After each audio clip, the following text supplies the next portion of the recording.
Hey guys, welcome back to the channel. This is a story about what if Naruto has senju and uzumaki seal. Before I start, please support for more amazing content, and do consider subscribing to my channel and share this video with your friends. This is written by Windstorm16 and link in description and support writer. Let's start the video. I own nothing. Sitting outside the academy, 10-year-old Naruto Uzumaki watched sadly as the students who managed to graduate from the academy be congratulated by their families. Naruto, unfortunately, hadn't managed to pass, even after convincing the old man, the Sandaime Hokage, to let him try and take the graduation exam early. Having failed both the written exam and the practical exam, having been unable to perform the clone jutsu. His mood wasn't helped as he heard some of the parents throwing glares in his direction and start whispering about him. Naruto didn't know why people seemed to hate him or ignore his existence. Only that they have, for as long as he could remember. He's tried asking the old man if he knew why most of the villagers didn't like him, but he either didn't get a straight answer, or no answer at all. Eventually, Naruto just stopped asking, after realizing the old man wouldn't tell him the reason, just like he never told him about his parents. Though Naruto didn't let it get to him, knowing that brooding over not knowing wouldn't solve anything for him. Naruto was pulled from his thoughts at hearing his name and looked to see his teacher Iruka Yumino walking towards. Iruka-sensei? Naruto said, confused as to why he was here. Unlike the rest of the academy teachers Naruto has dealt with, who either ignored him or removed him from class, for one reason or another, Iruka only got annoyed whenever he saw Naruto goofing off or not paying attention, leading to the blonde getting detention or some other punishment. Here, Iruka said, pulling out several books and handing them to Naruto, with the boy making a face since he never enjoyed book learning. What are these for? Naruto asked, reluctantly taking them, since while he didn't like book learning, this was one of the few times someone gave him something, and it wasn't a trick. They're Fuinjutsu books. Fuinjutsu, or sealing techniques, is a ninja art that isn't used by most, outside of sealing stuff away into storage scrolls. I figured it could be something you could try learning over the summer, until the academy starts again, said Iruka with a shrug, with Naruto still not looking very sure about it. I'm not sure, it doesn't really sound like something I'd be good at, Naruto said, along with preferring to learn strong ninjutsu, rather than something like Fuinjutsu. Alright, but it's also known that the Sandaime Hokage was a Fuinjutsu master, Iruka stated, making Naruto's head snap towards him shock. The Sandaime? Said Naruto at the mention of his idol having learned Fuinjutsu. Yeah, but if don't them, I can take them back, Iruka said, with Naruto rapidly shaking his head and holding the books close. No. That won't be necessary, and I guess I could look them over until the academy starts again. Bye sensei, Naruto said before running out of the academy yard, with Iruka watching him with a neutral expression. What Naruto didn't know was that the reason Fuinjutsu was one of the less used ninja arts, due to the fact that it required a great amount of skill, concentration, and patience to learn. With not many having the time to learn it, and preferring to learn nin, gen, or taijutsu, which didn't take as long to learn and master. Iruka didn't tell Naruto this, as he knew the boy probably wouldn't have wanted to learn it, with how long it'd take to get just the basics down. He mostly gave Naruto the books, as a means for the blonde to try and learn some patience, along with hopefully starting to pay more attention in class. While Iruka didn't really like Naruto, given he held the Kyuubi inside him, the same beast that killed his parents. He's still one of his students, so Iruka wanted to at least try and make an effort to get the Uzumaki to improve. Especially since he's going to be the boy's primary teacher, starting the next year. Meanwhile, Naruto soon arrived back at his apartment, and opened up the Fuinjutsu for Beginners book, excited to learn something the Sandaime was a master of. Though as Naruto started reading, his excitement began fading, being replaced with an actual interest in learning Fuinjutsu, rather than wanting to learn it because someone else knew it. The more Naruto read, the more he wanted to learn it, because he wanted to. Before Naruto knew it, he had already finished reading the first book, and began reading the second. I'm gonna need a lot of ink and paper, Naruto thought, wanting to start learning Fuinjutsu as soon as possible. Time skip 6 months. 6 months have passed since Naruto had started learning Fuinjutsu, with him having made surprising progress in learning the difficult ninja art. After Naruto finished reading the books Iruka gave him, he had gone out and purchased plenty of ink, brushes, and blank scrolls to begin practicing Fuinjutsu. Though before Naruto started making actual seals, he had to practice his calligraphy, given all the books he read said that a single mistake in a seal, no matter how small it is, could have disastrous consequences. So, for the first 3 weeks, Naruto practiced his calligraphy, until he was sure he could start working on seals, without worry of messing up. And Naruto had been surprised when he found that he seemed to have a talent for making seals, being able to create a working storage scroll, after only a few failed attempts. This led to Naruto making more seals along, with even beginning to think of ideas to make his own. And once the academy started again, Naruto had eagerly shown Iruka everything he's learned about Fuinjutsu, along with some of the seals he's made, and a few of the ideas he's thought of for potential seals. Iruka had been shocked when he saw that Naruto had actually made progress in learning Fuinjutsu, something he didn't expect the normal hyperactive blonde to do, given how hard it was to learn, and Naruto wasn't exactly known for his patience. What shocked him more was when Naruto asked for more books on Fuinjutsu, along with other subjects such as chakra control, taijutsu, ninjutsu, and other beginner subjects taught at the academy. Though while it surprised the Jounin, it also pleased him to see Naruto now taking his studies seriously, and happily gave him the books he asked for. Since then, Naruto has improved greatly at the academy, now no longer being the dead last, and was now in the middle of the class, thanks to the improvements he's made. Naruto also learned that the reason he couldn't perform the clone jutsu was due to the fact he had so much chakra, and his chakra control was abysmal. This led Naruto to focus a lot of his training on increasing his control as well, mastering the leaf exercise, tree walking, and is currently working on water walking, as well. And while Naruto was sure he has improved in his skills and learning to where he was sure he could now finally pass the graduation exam, even if he still couldn't perform the clone jutsu, he wanted to be safe, rather than sorry, given how most of the village still hates him, and one of the teachers might use that to screw him over. So, Naruto tried thinking of a solution where he would be able to perform the clone jutsu perfectly, without needing to get his chakra control to near perfection, with Naruto soon finding the answer he needed in Fuinjutsu. The answer being one of the seal ideas Naruto came up with the seal being one that Naruto would place over his tenketsu, that would act as a second chakra network for his chakra to flow through. This way, he'd able to improve his chakra control by having more pathways for his chakra to go through, allowing him to hopefully perform the clone jutsu, by not using so much chakra. Of course, there was a problem with Naruto's plan, in that he couldn't see his own chakra network, or tenketsu, to put the seal on. If Naruto wanted the seal placed on him, he needed a sensor, or someone with a dojutsu that can see chakra, like the Sharingan or Byakugan. Given if Naruto tried it himself, he might run the risk of damaging his chakra network. The Sharingan was out, given how the Uchiha massacre that happened a few years ago resulted in the near extinction of the Uchiha clan, with only Sasuke Uchiha surviving.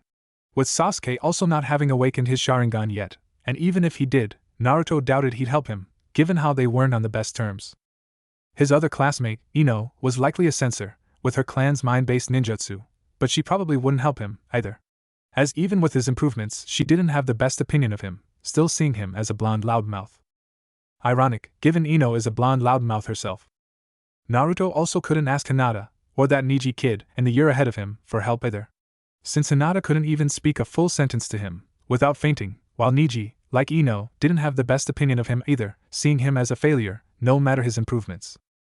And Naruto couldn't ask any of the more experienced Hyuga or ninja, since he's not liked by most of the villagers, including the ninja. Along with his own paranoia, that if they did agree to help, they'd likely screw him over, by messing up the seal to intentionally damage his chakra network. Naruto guessed he could have asked either Iruka, or the Hokage, if they'd be able to do it. But he also wanted to prove he could solve his own problems, rather than running to his teacher or the Hokage for help, whenever he was stuck with something. Currently, Naruto was walking through the training grounds, with a frown on his face, as he tried thinking of a way to place the seal on himself. So far, he hasn't gotten any ideas, and started thinking of alternate solutions to increase his chakra control, so he could perform the clone jutsu. Or maybe I'd be able to learn an alternate clone jutsu, like an elemental one. Naruto thought, before sighing, as that'd mean having to learn a new, and potentially more difficult, jutsu, that might not even work. Suddenly, Naruto was pulled from his thoughts when he heard the sounds of someone training. Curious of who it could be, Naruto followed the sound, until he reached a training ground, where saw someone attacking a log post. The person was actually a kid, a couple years younger than him, around 8 years old, with long dark brown hair, reaching the middle of her back, with long parted bangs and a lock of hair falling between her eyes. Her attire consisted of dark blue sandals, blue shorts, and a sleeveless, blue v-neck shirt, with mesh armor underneath. Though her most unique feature were her pupilless white eyes, with a lilac tint. A Hyuga? Naruto thought, surprised to find a Hyuga training outside their clan compound. But perhaps this could work for him. Now he'd just have to find a way to convince her to help with the seal. Come out, I can see you spying, the Hyuga said, turning and looking right at Naruto, with the veins around her eyes bulging, showing her Byakugan was activated. Knowing he was found out, Naruto stepped out into the open, the Hyuga relaxing slightly at seeing it wasn't an enemy. Just the outcast her sister was obsessed with. I wasn't spying, I just heard the sound of someone training, so I came to see who it was, and found you. Naruto replied, with the girl making a tisk sound, before turning back to the post she was hitting. Well, now you've seen me and can leave now, she said dismissively, with Naruto frowning at this, not expecting that kind of attitude from a kid, not even one from a ninja clan. That's kind of rude, you could at least introduce yourself, said Naruto, with the girl giving him a hard glare. My name is none of your concern, now leave, retorted the Hyuga. What is with this kid? Naruto thought. Sure, he knew that the Hyuga could be pretty stuck up, he didn't think the kids would be like the adults. Alright, I'll start. My name's Naruto Uzumaki, nice to meet you, Chibi-chan, Naruto said, with the Hyuga freezing mid-strike, and glared at him. What did you just say? She shouted, before catching herself, and taking a breath, before giving Naruto a cold look. Don't call me that again, Uzumaki, she said, with Naruto smirking, since he could see now that she wasn't really stuck up and was simply hiding her true feelings behind a mask. Just like me, Naruto thought, frowning at that, wondering what made her act like this, rather than a normal kid. Well, what else am I supposed to call you? I don't know your name, Chibi-chan, said Naruto, smiling in amusement, when the girl scowled at the nickname. My name is Hanabi Hyuga, heiress of the Hyuga clan, Hanabi introduced, saying the latter part with an undertone of bitterness. Well, it's nice to meet you, Firecracker-chan, Naruto said, with Hanabi growling in anger at the new nickname, but refrained from reacting. You know my name, now leave me alone, said Hanabi, wanting to be left alone. No, I don't think I will. Why are you here anyway, training by yourself? Naruto asked, given he'd expect that the heiress of the clan would have someone watching over her. That's none of your concern, now leave, Hanabi said, gritting her teeth that he wouldn't leave her alone, along with being reminded of the reason she was here. Hanabi had been venting her frustration against her sister, Hinata, after the duel they had, that would decide which of them would be the Hyuga clan heiress. A duel that Hanabi had ended up winning, even though Hinata had a chance to end it, and remain the heiress. Instead, she didn't, and now I'm the heiress, Hanabi thought angrily. She had always looked up to and loved her sister, always wanting to spend time with her. Along with watching Hinata train, seeing how she could be strong and kind, it made Hanabi aspire to be like her, leading her to start training on her own, while their father, Hayashi, trained Hinata. Though over time, during a sparring match between the two sisters, everyone saw how skilled Hanabi was, being on par with her sister, despite the age difference, leading their grandfather to suggest that Hanabi should be trained as the clan heir. All of it eventually leading to a duel between the sisters, with Hanabi being the winner and new heiress. Not only that, but now Hanabi was the one who had to endure their father's grueling training regimen, wanting to make Hanabi into the perfect heir. It also broke the pedestal Hanabi had her sister on, since how can Hinata be strong if she hesitates to strike an opponent, even if it's her own sister? Hanabi didn't hesitate, and yet Hinata did. Now she has the responsibility to lead their clan in the future and refused to let them down. This, however, resulted in Hanabi's personality being hardened, knowing this was the path set out for her, and she didn't have time to act like a foolish child. But that didn't mean she didn't feel bitter and frustrated about it. Eventually, though, Hanabi was able to get some time away from her training and went to an empty training ground to vent her frustration, and to be alone. A plan, which is now ruined, with the boy that her sister always followed around, showing up. Are you still here? I said leave, said Hanabi, annoyed to see that Naruto hasn't left yet. Hey, relax, Chibi-chan, I will. I just wanted to ask if you could help me with something, Naruto said, deciding to get to the point, even if he enjoyed getting a rise out of her. As if I'd waste my time helping a fool like you. Hanabi scoffed, not interested in helping him with whatever it is he needed. This made Naruto frown, now getting upset himself, that she wouldn't even hear what he had to say. Though rather than get angry about it, like he normally would have, Naruto went for a different strategy. Yeah, you're right. I'm sure it'd be too difficult for you anyway. I'll leave you alone to continue playing, see ya, Firecracker-chan, Naruto said before turning to leave. What?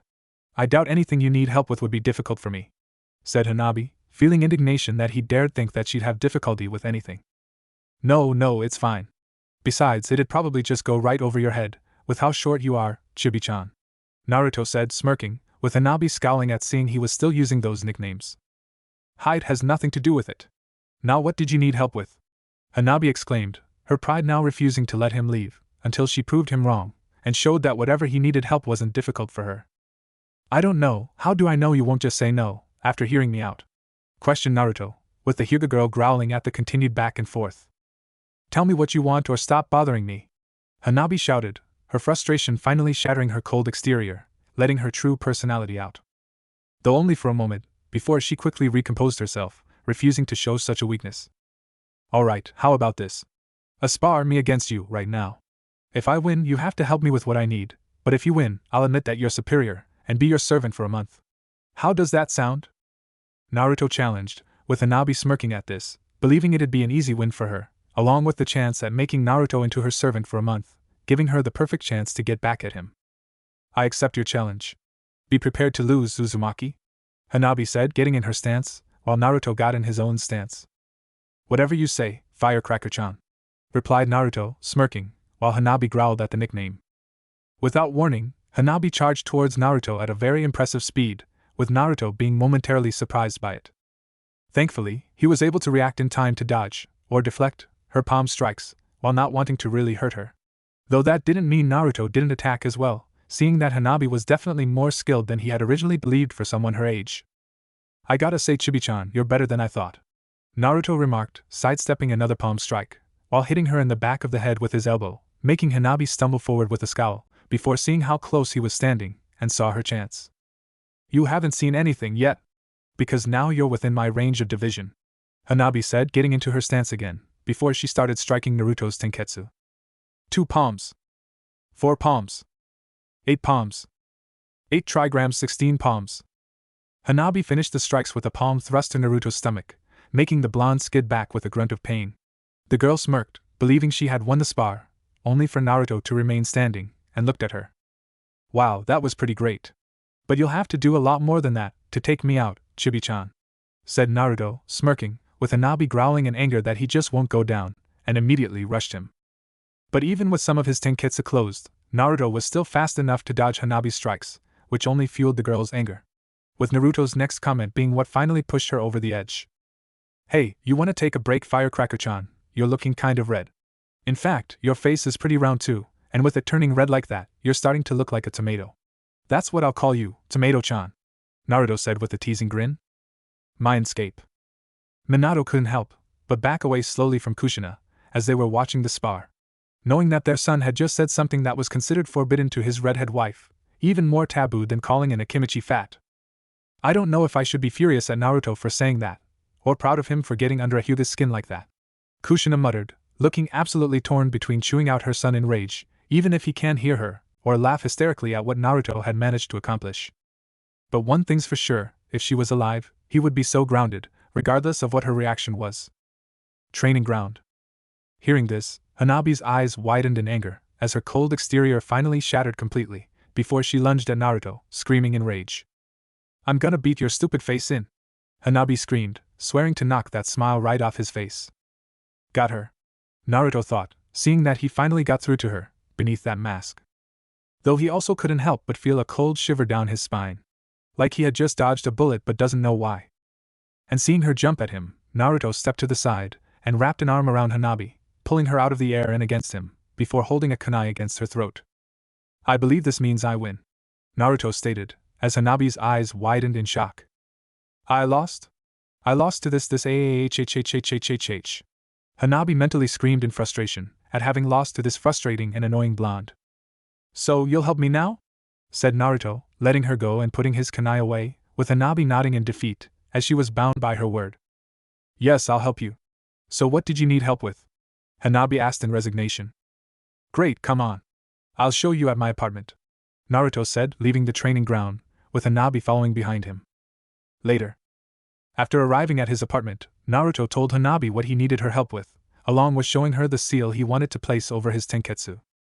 Hanabi was shocked to hear that the dead last of the academy was studying a complex ninja art like Fuinjutsu, something even her father only knew the basics of. She was further shocked, and intrigued, to hear about the seal he wanted to place on his tenketsu, and what the purpose of it was. But how could you have thought of all this? Everything I've heard about you says that you're nothing special, and the dead last of the academy, Hanabi said, not cruelly or maliciously, but because that's what she's heard about Naruto. Yeah, and most of this village is biased against me for some reason, which was passed on to their children as well. So yeah, they would brush me off as nothing special. And yeah, I was the dead last of the academy last year, now I'm in the middle of the class. Naruto replied, surprising Hanabi again, that he went from being the dead last to the middle of his class. How could he have gotten that good? He's supposed to be a dead last, that was the path decided for him in life, and yet now he's the middle of his class. And all because he started learning Fuinjutsu, something that should have been far beyond his ability to learn. Hanabi thought, amazed and confused at how Naruto was able to go beyond his destined path and improve himself, along with learning a ninja art most professional ninja couldn't understand. So, can you help me? Naruto asked, not sure if this was actually too complicated or difficult for Hanabi to do. Yes, I can help you. But only on the condition that you start teaching me Fuinjutsu, said Hanabi, wanting to learn Fuinjutsu herself, if it was capable of something, like creating a second chakra network. Alright, I guess I can do that. But I don't think I'd be the best teacher, since I only just started learning it, said Naruto, not sure he'd be the best choice to teach someone Fuinjutsu, when he only started learning it a couple months ago. I don't care, I want you to teach me, Hanabi said, crossing her arms stubbornly, with Naruto smiling at seeing how different she was acting, compared to when they first met earlier. Alright, I'll teach Fuinjutsu, Chibi-chan, replied Naruto. I said not to call me that, said Hanabi, scowling at the nickname. But it's such a fitting name, Firecracker-chan, Naruto said. Stop it, Hanabi growled. Hey, your face is turning red again, Tomato-chan, stated Naruto, grinning, despite once again feeling that chill down his spine. Hanabi screamed, before tackling Naruto to the ground. Hanabi swore she'll make him regret calling her those accursed nicknames, if it's the last thing she does. Finally, thought Hiruzen Sarutobi, the Sandaime Hokage, as he leaned back in his chair, sighing in relief, as for once, he has finally managed to complete all his paperwork for the day, with time to spare for a break. Now what to do? I haven't seen Naruto in a while, perhaps he'd enjoy a trip to Ichiraku's for lunch, Sarutobi thought, along with seeing it as a chance to celebrate the progress Naruto has made in the academy, compared to the previous year. Though thinking about this, the Hokage's expression soon turned into a solemn one as he remembered, when Iruka told him the reason for Naruto's improvements. It was after the Chunin had given the boy books on Fuinjutsu, as a means to learn some patience, and focus more on his work. And while Naruto has become more patient and focused in his classes, he also proved himself to be a prodigy, when it came to Fuinjutsu. Just like his parents, Sarutobi thought, knowing both Minato and Kushina were Fuinjutsu masters, even surpassing his student, Jiraiya. Thinking about his successor and his wife, made Hiruzen feel a sting of guilt at keeping their identities from Naruto, along with the knowledge of his burden. It didn't help given what he had told Naruto, the last time he had asked about his parents. It won't bring back the dead. The Hokage did feel guilty about giving Naruto such an answer, and knowing how much it likely hurt Naruto to hear it. Given how he hasn't asked about his parents since then. Though Sarutobi had only been trying to make sure Naruto didn't try and find out who his parents are himself, which could draw the wrong kind of attention to him. Even more so, if he did in fact somehow find out who they were. Sighing, the Hokage pushed those thoughts aside for the moment, and exited his office, heading for Naruto's apartment. It didn't take long, until Sarutobi arrived at the apartment, though just before he could knock on the door, he was surprised, when he heard what sounded like Naruto talking with someone he guessed was a girl, by their voice. I wasn't aware Naruto had made a friend, a female one at that, thought Hiruzen, surprised, but also pleased that Naruto had a friend. Now curious of who Naruto's friend was, along with not wanting to interrupt whatever it was they were doing, the Hokage quietly opened the door and stepped into the apartment, without making a sound. Though Sarutobi was shocked when he saw that Naruto's friend wasn't from the academy, instead he recognized her as Hanabi Hyuga, Hayashi's youngest daughter. Even more shocking was that he saw they were working on Fuinjutsu, with Naruto giving Hanabi instructions on what to do. Seeing that both were immersed in their work, the Hokage moved closer to get a look at how they were doing. Only to be surprised further, when he saw Hanabi was already starting on creating some of the more basic seals, while Naruto's own looked far beyond that of a beginner's work.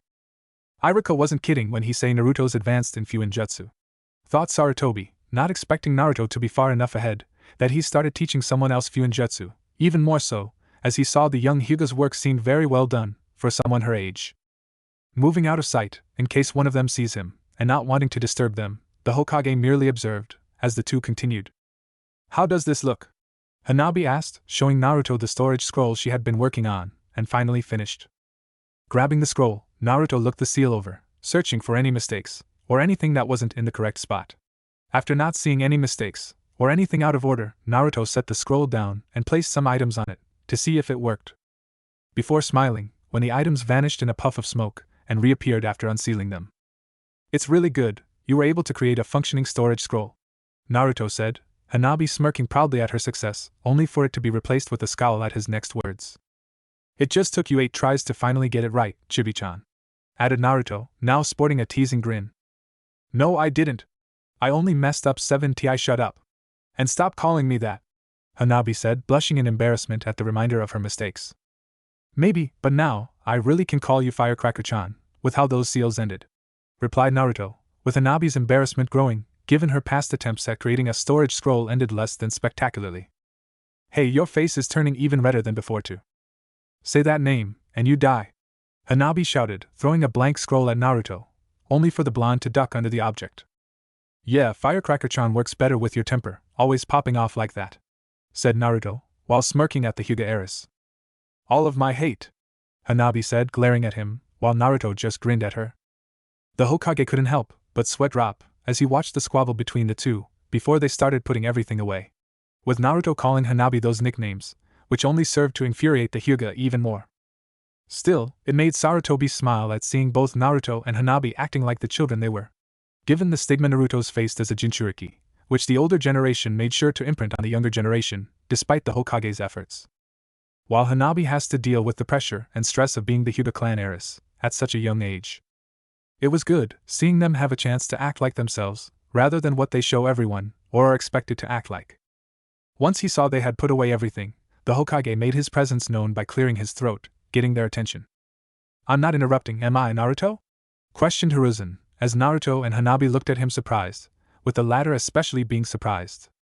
"Hokage-sama, please forgive me for not noticing you," Hanabi said, bowing, along with feeling embarrassed at the Hokage having likely seen her and Naruto's squabble, and hearing those nicknames.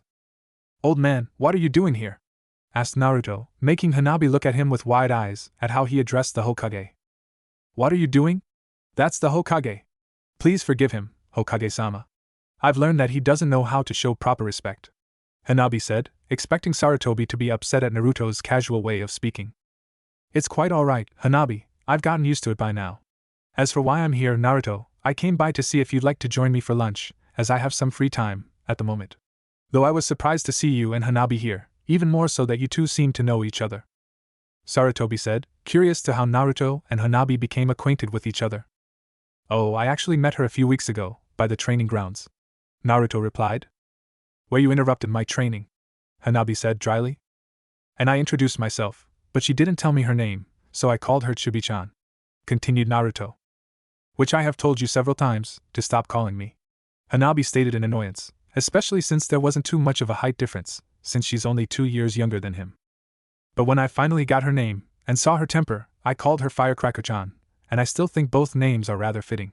But then I tried asking her for help with a seal I was working on, but she wouldn't," Naruto said. "And then you tricked me," said Hanabi, knowing Naruto had managed to play her, not that she's really upset, since it meant she's now getting to learn Fuinjutsu and had a friend, she guessed. "So, I suggested a spar, where if I won, she'd help me, and if she won, I'd be her servant for a month. Of course I won, but not after her face turned really red, making her look like a tomato, isn't that right, Tomato-chan?" Naruto said, grinning at Hanabi, who gave him a neutral look. "One day, I don't know when, I don't know how, but I will make you pay," swore Hanabi, knowing she will have her revenge for those nicknames. Sarutobi once again sweat dropped at the story, while wincing at the part where Naruto said that Hanabi looked like a tomato, wondering just how Kushina would have reacted to her son referring to anyone as tomato. Though the Hokage was intrigued at the part of Naruto needing Hanabi's help with the seal he was working on. "What seal exactly did you need Hanabi's help with, Naruto?" asked Hiruzen, curious of what seal Naruto made, that did he need a Hyuga's help. "It's a seal to place over my Tenketsu, creating a second chakra network. I created it as a way to boost my chakra control, since I have too much chakra to perform low-level jutsu, like the clone jutsu. And I don't have the time needed to increase my control, in time for the graduation exam. With the seal, I'd be able to create more pathways for my chakra to flow through, increasing my control of it," Naruto explained, while showing the Hokage the seal itself. The explanation shocked Sarutobi, along with seeing the seal Naruto had created. Looking the seal over, Sarutobi was impressed at the detail put into it, along with seeing the benefits of it, even outside of Naruto's purpose of creating a second chakra network. It amazed him that Naruto's only just started learning Fuinjutsu, and yet he's already created a seal that could revolutionize the ninja world. He's definitely his parents' son, and a true Uzumaki, Sarutobi thought, knowing such a seal could only come from an Uzumaki's mind. "I must say, this is quite impressive, Naruto, and I see why you need Hanabi's assistance," Though why didn't you come to me for help? Hiruzen asked, since he would have been able to help Naruto with his seal. Perhaps even Irika could have helped, as well. Because I wanted to prove that I could solve my own problems, and didn't need to always run to you or Irika-sensei to help me solve them, replied Naruto, knowing when he became a ninja, he wouldn't always have someone to run to for help, he'd have to learn to solve his own problems, rather than expecting someone else to. The answer made the Hokage smile, proud at Naruto's desire to be more independent, and not want to lean on anyone for assistance. Well, that's a good thing to do, Naruto. But don't forget, there's no shame or fear in asking for help, especially for a difficult task. The same goes for you too, Hanabi. And if either of you need help in your Fuinjutsu studies, I'm willing to help in anything you need, Sarutobi said, since he knew his fair share of Fuinjutsu. This surprised Naruto and Hanabi, before they nodded happily at the offer. Now then, back to my original purpose for being here, Naruto. I had hoped to celebrate the success you've had in the academy, by treating you to a Chiraku ramen, if you want, Sarutobi said. Yeah, that sounds great. Though would Hanabi be able to come? Asked Naruto, with Hanabi looking at him, surprised that he was inviting her to join them. I don't see why not. Would you care to join us, Hanabi? Hiruzen said, while looking at the Hyuga heiress. Why yes, thank you for allowing me, Hokage-sama, said Hanabi, with a short bow. Of course, now let us be off, said the Hokage, as the three exited the apartment. Later. How is this possible? Sarutobi thought, shocked, and slightly horrified, at what he was witnessing. He didn't think it was possible, he hoped he never saw the day, but it's happened, it's finally happened. Ha! That's 20 for me. Oh really, I just finished number 21. Haha. The Hokage could only look at the massive tower of empty bowls of ramen, all while Naruto and Hanabi were starting on their 21st and 22nd bowls, respectively. He never thought he'd see the day where someone managed to match Naruto in eating ramen, let alone from Hanabi Hyuga of all people. Even worse, the Hokage could just see all the money this will cost him, if they keep going like this. I may have to start limiting Naruto's intake of ramen, especially when Hanabi is with him, Sarutobi thought, knowing this will put a massive dent in his account. Even Tsuchi and Ayam were shocked at what they were seeing, never expecting anyone to match Naruto in eating ramen. The two were also torn on how to feel. On one hand, this would be a goldmine for them in sales, but on the other, they didn't want to be eaten out of house and home by these two. So, Naruto, Hanabi, how are your Fuinjutsu studies going? Sarutobi asked, interested in how they're coming along, and wanting to take his mind off the massive amount of money he's going to have to pay once they're finished. Pretty good, I'm working on some other ideas for seals, but still have a few problems to work out with them, answered Naruto, with Hiruzen nodding, before looking at Hanabi. I'm doing well in learning Fuinjutsu.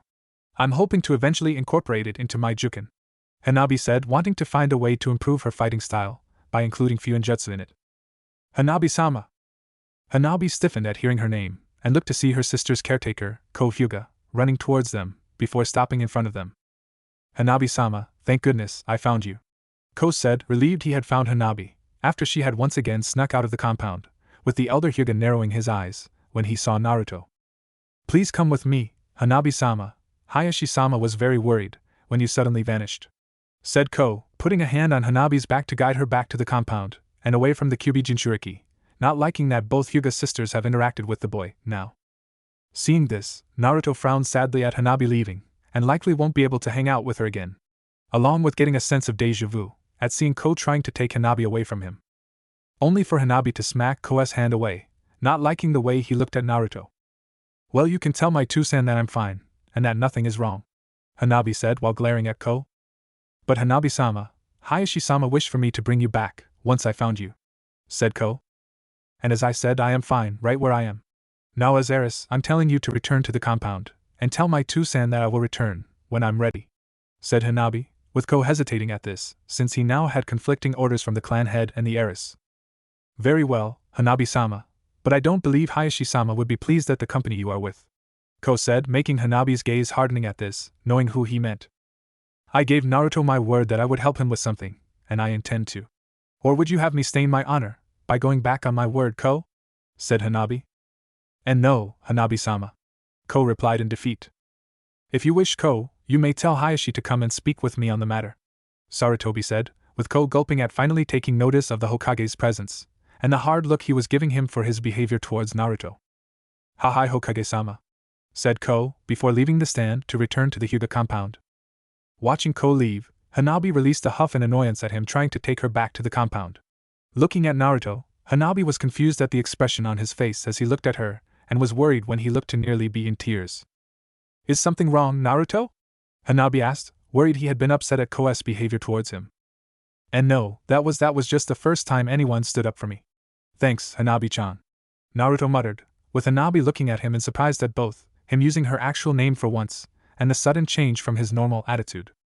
It made Hanabi reevaluate her opinion of the older boy, that while he could be confident, boisterous, and annoying at times, he was also emotionally fragile. This also made the Hokage sigh, ashamed of himself, at seeing the state Naruto was in. That he's surprised to see someone actually stand up for him, rather than just ignore or hate him, like most of the village does. Perhaps, I can at least tell Naruto who his mother is, Sarutobi thought. Unfortunately, the scene had caused some of the villagers to take notice, and made them start whispering amongst themselves, while glaring at Naruto.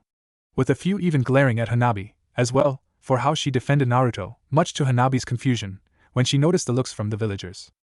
While Naruto and the Hokage at what the villagers were doing, and how they were looking at Hanabi, making them glare at the villagers, with them looking away, when they took notice of the look that Hiruzen and Naruto were giving them. Not wanting to risk the Hokage's wrath, while being surprised, and somewhat scared, when Naruto glared back at them for once. Afterwards, the three finished eating, before the Hokage paid for all the ramen. Naruto, before you go, would you come with me to my office? I have something to tell you, said Sarutobi, this getting Naruto's attention, wondering what he wanted to tell him. Sure. Would Hanabi be able to come? Naruto asked, given after what Hanabi said, he wanted to stay with her, a little longer. I suppose Hanabi can come. But what I have to tell you is confidential, and would require Hanabi being sworn to secrecy, not to tell anyone, and I do mean no one, Sarutobi said, looking at Hanabi pointedly, with the Hyuga nodding. I swear on my title as the heiress of the Hyuga clan, to not tell anyone what you'll tell Naruto and myself, Hokage-sama, said Hanabi, with the Hokage nodding, before motioning them to follow him. It wasn't long, until they arrived at the Hokage tower, and went up to the Hokage's office. Once there, Hiruzen sat behind his desk, before pulling out Kushina's file, and a picture of the woman, out of it, and handed the picture to Naruto. With him and Hanabi looking at it, seeing the woman had long bright red hair, done up in a ponytail, purple eyes, and wearing a red flak jacket, while having a sword strapped to her back. She also had a large grin on her face and flashed the peace sign at the camera. Naruto looked at the picture of the woman in confusion, while silently admitting she was incredibly beautiful, especially her long red hair. Though at the same time, he felt something familiar about her. Who's she? Naruto asked, not sure what this woman had to do with what the Hokage wanted to tell him. Her name is Kushina Uzumaki, your mother, Naruto, revealed Sarutobi, shocking both Naruto and Hanabi, with Naruto looking at the picture of his mother, Kushina. My Ka-san? Naruto said, now looking at the picture in amazement. Yes, she was skilled and powerful kunoichi, being a master in both Kenjutsu and Fuinjutsu. Though that's to be expected, given the Uzumaki clan was revered and feared for their skill in Fuinjutsu and Kenjutsu, Sarutobi said, shocking the two even further. Uzumaki clan? Said Hanabi, having never heard of such a clan before, and now she's learning that Naruto wasn't just from a clan, but likely the future clan head, if he's the only Uzumaki left. Indeed, they hailed from Uzushio-gakure and were close allies to Konoha, the Shodaime Hokage having married Mito Uzumaki. With Kushina having been brought Konoha as a child, unfortunately, Uzushio and the Uzumaki clan were soon destroyed by a combined effort of Iwagakure, Kirigakure, and Kumogakure. While our reinforcements were intercepted and killed before they could get there, Hiruzen said, though he had a feeling that there might have been foul play in the destruction of the reinforcements they sent to aid Uzushio and the Uzumaki clan, with Naruto looking at him with wide eyes at everything he was learning. Not only at having finally learned who his mother was, but that he came from a clan that had their own village, which had been wiped out by 3 other villages. Why did they attack? Naruto said, angry, sad, and happy all at once. Fear. As I said, the Uzumaki clan were known for their skill in Kenjutsu and Fuinjutsu. It was said that the only limit an Uzumaki had in Fuinjutsu was their own imagination. And given how Fuinjutsu is such a versatile art, with it being possible to create a seal for pretty much anything, it led to fear of what would happen should the Uzumaki clan decide to attack any of the other villages. So, Kumo, Iwa, and Kiri worked together to make sure that would never happen, Sarutobi explained. Even his own sensei, Tobirama Senju, who was regarded as a Fuinjutsu master for his creation of the Hiraishin, admitted that Mito far exceeded his skill in seals. Hearing this, Naruto clenched his fists and gritted his teeth in anger to hear how his clan, his family, was destroyed, all because of fear. Unknown to Naruto, his eyes flashed red for a moment in reaction to his anger. Why wasn't I told this before? Why keep it a secret? What about my Tusan? Do you know who he is? What about why everyone hates me? Naruto said, angry that this was kept from him, and wondered what else was kept from him. Hanabi looked at Naruto in worry, before putting a hand on his arm, making the blonde looking at her, before calming down slightly and giving Hanabi a smile in thanks, as he looked back at the Hokage. This was kept secret from you, Naruto, because both your parents had many enemies, both in and out of the village. If it was discovered you were their son, many would stop at nothing, until you were either dead, or under their control. It's why I won't tell you who your father is until you are either a Jounin or Jounin, and capable of defending yourself from those enemies. As for you are hated, I kept that a secret in the hope of giving you a normal childhood, something which obviously didn't work out.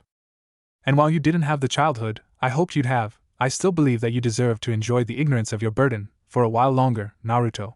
But I will say this, once you're graduate from the academy and become a genin, I will tell you of your burden. Sarutobi said, with Naruto frowning, upset and annoyed at having to wait. Fine, then that's just more reasons to graduate the academy and become a powerful ninja, Naruto said, now even more determined to become a strong ninja, to finally get the answers he's wanted. I have no doubt that you will, Naruto, said Sarutobi, while chuckling lightly. While Hanabi looked at Naruto in amazement at his determination, given everything he just learned would have shattered anyone else. But instead, Naruto's just become more determined to grow stronger. I'm starting to understand why Hinata likes him so much, Hanabi thought, with a small smile. Afterwards, the Hokage dismissed Naruto and Hanabi, allowing Naruto to keep the picture of his mother, which the blonde was thankful for. Once they left the office, Hanabi looked at Naruto. Naruto, would it be alright if I stayed with you for a while? After what happened with Ko earlier, I don't really feel like going back to the Hyuga compound, Hanabi said, still upset at how Ko tried bringing her back, and was feeling rebellious. Yeah, that's fine. And thanks again for what you said, Chibi-chan, Naruto said, smirking, with Hanabi's eye twitching at the nickname, but didn't give a further reaction. You're welcome, Whiskers-kun, replied Hanabi with a smirk of her own, making Naruto look at her in surprise, before laughing lightly. Later. Once the two had arrived back at Naruto's apartment, Naruto grabbed a spare blanket and sat down on the couch. What are you doing? Hanabi asked, having expected she'd sleep on the couch. Going to sleep. You can take the bed, and I'll take the couch, replied Naruto, stopping Hanabi from saying anything, with a raised hand. You're my guest and think of it as a thank you for everything, Naruto said, thankful to Hanabi for not just sticking up for him earlier, but also helping him and being his friend. Hanabi looked at him surprised, before nodding and went to the bedroom, and laid in the bed. It wasn't long, until both soon fell asleep. Hokage's office. Meanwhile, Sarutobi looked at his crystal ball, showing Naruto's apartment with both Naruto and Hanabi sleeping soundly. With him was Hayashi Hyuga, having arrived a few moments ago, and was shown what his daughter and the Uzumaki boy were doing. As you can see, Hayashi, Hanabi is perfectly safe with Naruto. He has no ill intentions towards her, Sarutobi said, assuring the Hyuga clan head that Hanabi wasn't in any danger with Naruto. Hayashi nodded slowly, having been worried about how Hanabi's interaction with Naruto could impact the Hyuga clan's image. Along with being worried for Hanabi's safety, as while Hayashi doesn't show it, he does care for his daughters, but has an image to maintain, as clan head. And while Hayashi doesn't hate Naruto, he is wary, in case something goes wrong with the seal holding back the Kyuubi, which could lead to Hanabi being hurt, or worse. Though after hearing how they met from the Hokage, Hayashi could also see the positive impact Naruto could have on his youngest daughter. And seeing them interact through the crystal ball, Hayashi supposed he could let them continue being friends. Very well, Hokage-sama. As long as the boy can ensure Hanabi is safe, I see no problem in allowing them to interact with each other, and for Hanabi to continue learning Fuinjutsu, Hayashi said before his gaze hardened.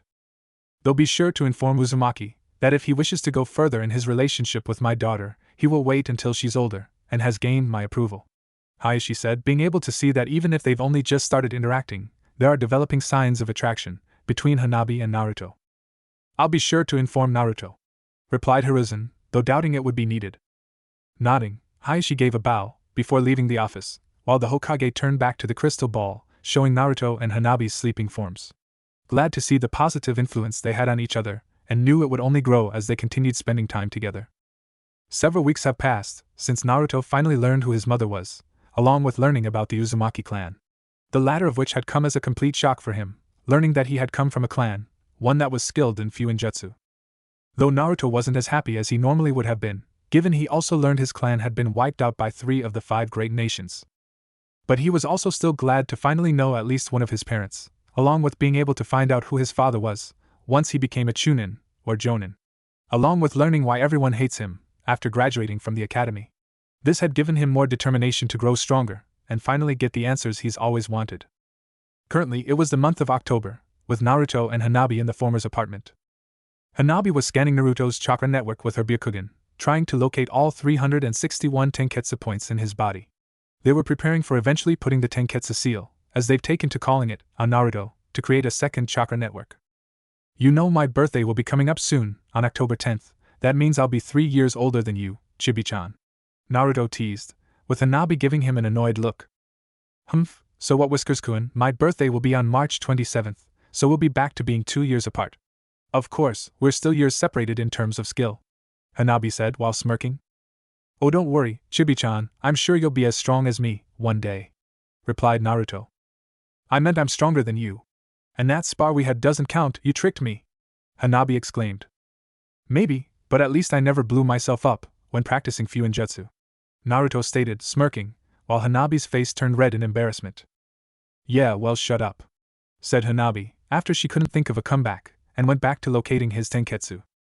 Though when she looked at his stomach, Hanabi blinked in confusion when she saw that a seal was there. Naruto, did you know you have a seal on your stomach? Hanabi asked, while looking at him, with Naruto looking at her in surprise, upon hearing this. I do? Asked Naruto, while lifting his shirt up, but didn't see a seal. Try channeling your chakra there, suggested Hanabi. Nodding, Naruto channeled his chakra into his stomach, and was surprised when a large seal did appear, while Hanabi deactivated her Byakugan, to get a better look at it. What do you think it is? Hanabi asked, not recognizing a complex seal, like this one. I'm not sure. Let's look in the books, and see if we can figure out what this is, and why it's on me, said Naruto, not liking the idea of an unknown seal being on him, without his knowledge. With that, the two began searching through all the Fuinjutsu books, to see if they could figure out what the seal on Naruto was, and what its purpose was.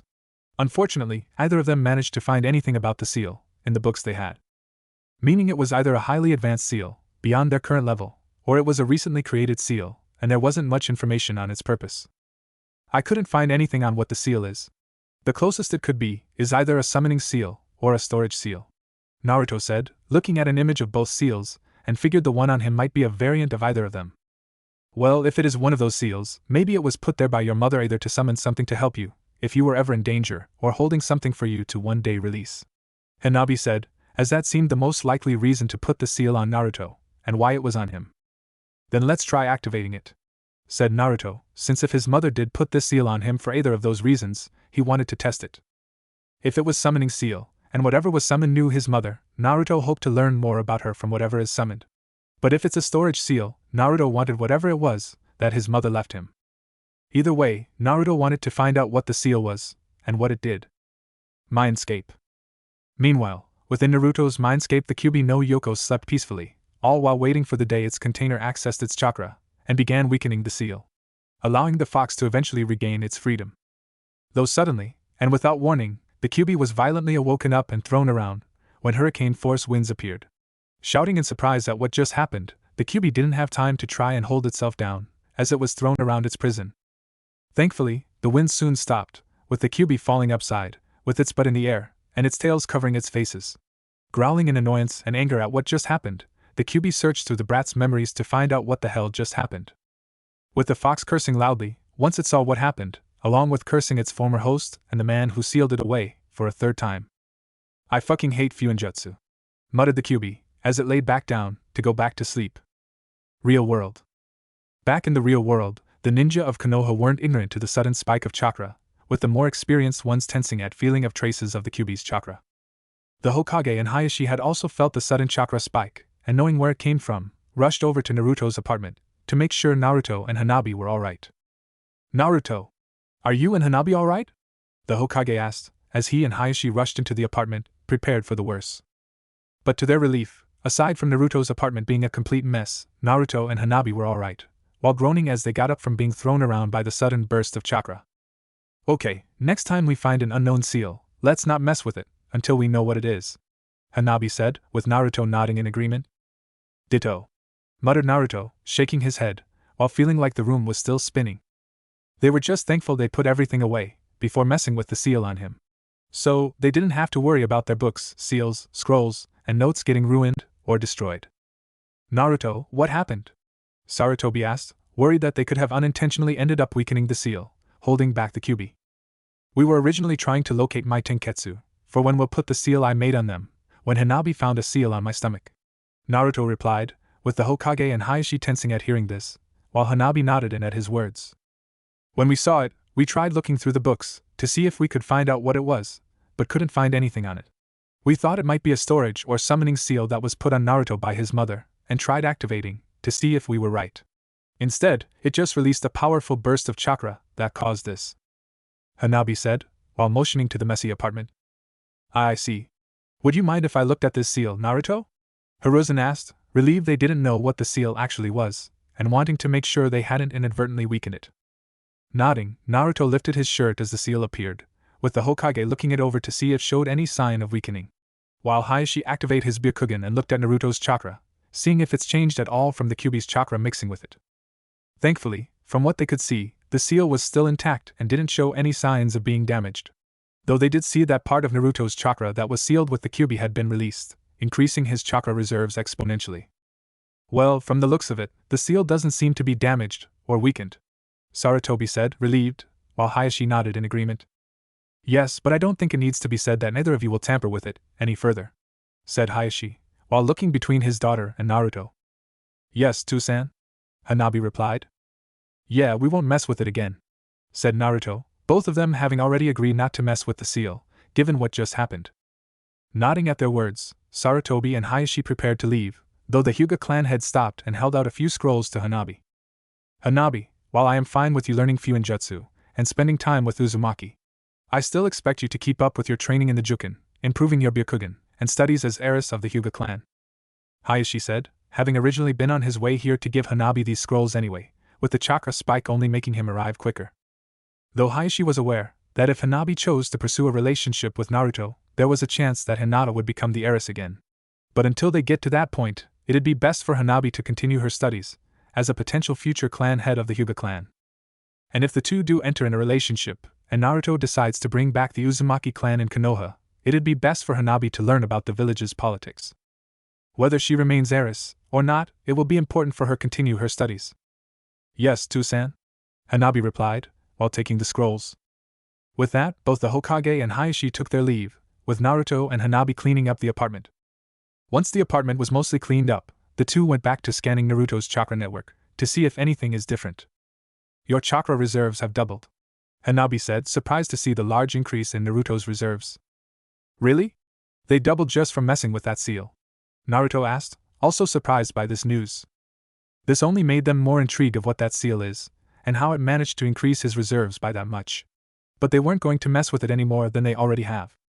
Plus, no boost in chakra would be worth destroying whatever area they would be in, at the moment.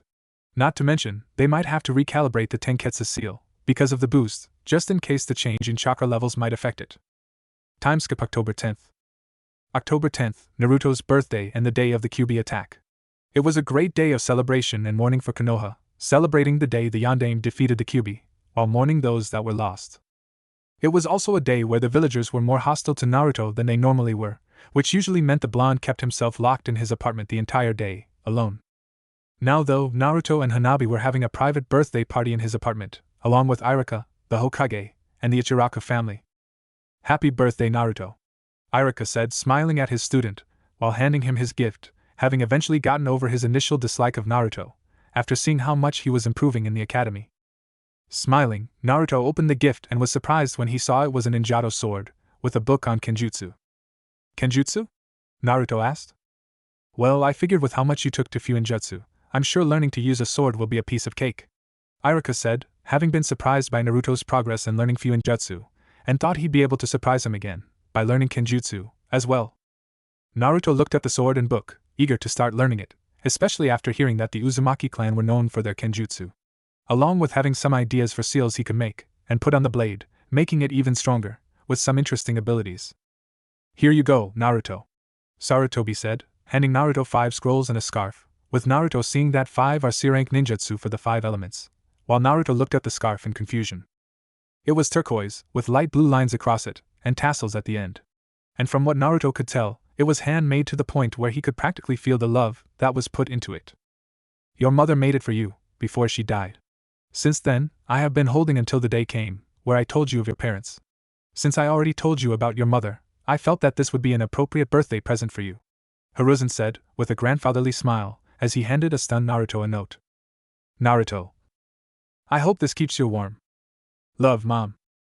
Naruto couldn't take his eyes off the note, with it felt like he was looking at it for an eternity.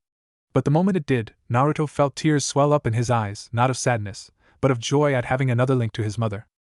Thanks, old man, Naruto said, as he glomped the Sandaime Hokage, crying tears of joy. You're welcome, Naruto, Hiruzen said, as he pulled Naruto into a grandfatherly hug, all while every looked on in tender smiles, at the emotional moments.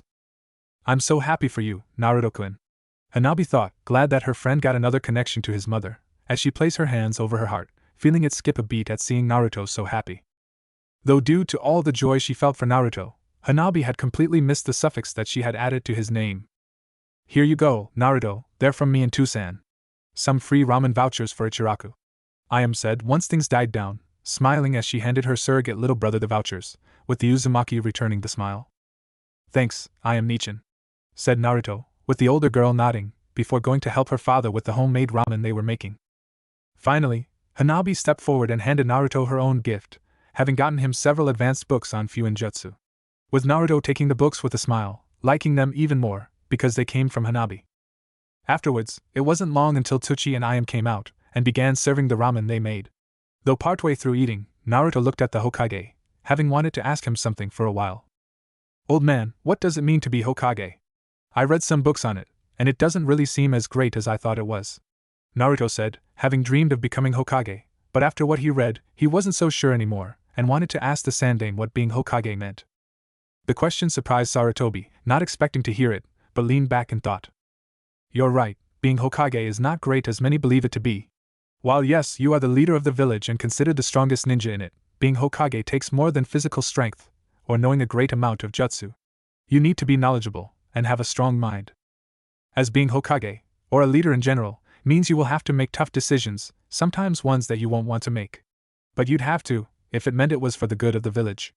Along with no longer taking missions, or being able to leave the village anymore, except for specific occasions, which are rare themselves. Sarutobi explained, knowing being Hokage wasn't easy, and one had to be mentally prepared for the burden of running a ninja village, along with having made his fair share of decisions he didn't want to, but needed to. Hearing all this, Naruto wasn't sure he really wanted to be Hokage anymore, as it sounded like too much of a responsibility for his liking. Not to mention, Naruto only really wanted the position to earn people's recognition and be acknowledged. But now, he has that, and doesn't feel the need to have to earn it anymore. Besides, if the villagers won't acknowledge him for himself, then Naruto's not going to waste his time trying to earn something he shouldn't have to earn in the first place. Besides, I have people that care about me, for who I am anyway, Naruto thought, looking at Hanabi with a smile, which the young Hyuga returned. While at first, they met only to get something from the other, they both could gladly say that the other was their closest friend. Thanks, old man, but I don't think being Hokage is something I'd want to do, if it comes with all that responsibility, Naruto said, with the Hokage, Iruka, Tuchi, Ayam and Hanabi smiling at the blonde's words. Well done, Naruto. That was the answer I was hoping to hear, for you to want to choose your own path, for the right reasons, rather than choosing one, for something you thought you wanted, said Hiruzen, as while Naruto has matured, since he started practicing Fuinjutsu, he knew not everyone could handle the burden of being a Kage. Yeah, and besides, there are still plenty of a great ninja that became strong, without being a Kage. I can just be like them, instead, said Naruto, having read of various ninja that became famous and powerful, but never became a Kage, the most noticeable examples being the Sannin. After that, and they all finished eating, they brought out a cake, which was blue with orange frosting and borders, while having had the Uzumaki clan symbol frosted on the top. Once they had all finished eating, the others soon left to return home, leaving Naruto and Hanabi to look through the books and scrolls he had gotten, while Naruto put the scarf away, somewhere safe, deciding that he will wear it once he graduates from the academy. Time skip one day. Hanabi sighed as she walked towards the Hyuga compound. Though she wasn't going back to stay there just yet, having come to love living at Naruto's apartment, rather than in her clan's compound. Given while there, Hanabi didn't feel the same pressure she felt while staying at the compound. Having to constantly deal with the strain of being the heiress, the reminders of the expectations that her clan has on her to succeed, and the constant eyes on her, looking for even the slightest slip-up to be corrected. Being away from all of that was a relief to the young girl, and she wasn't planning on having to deal with it again anytime soon.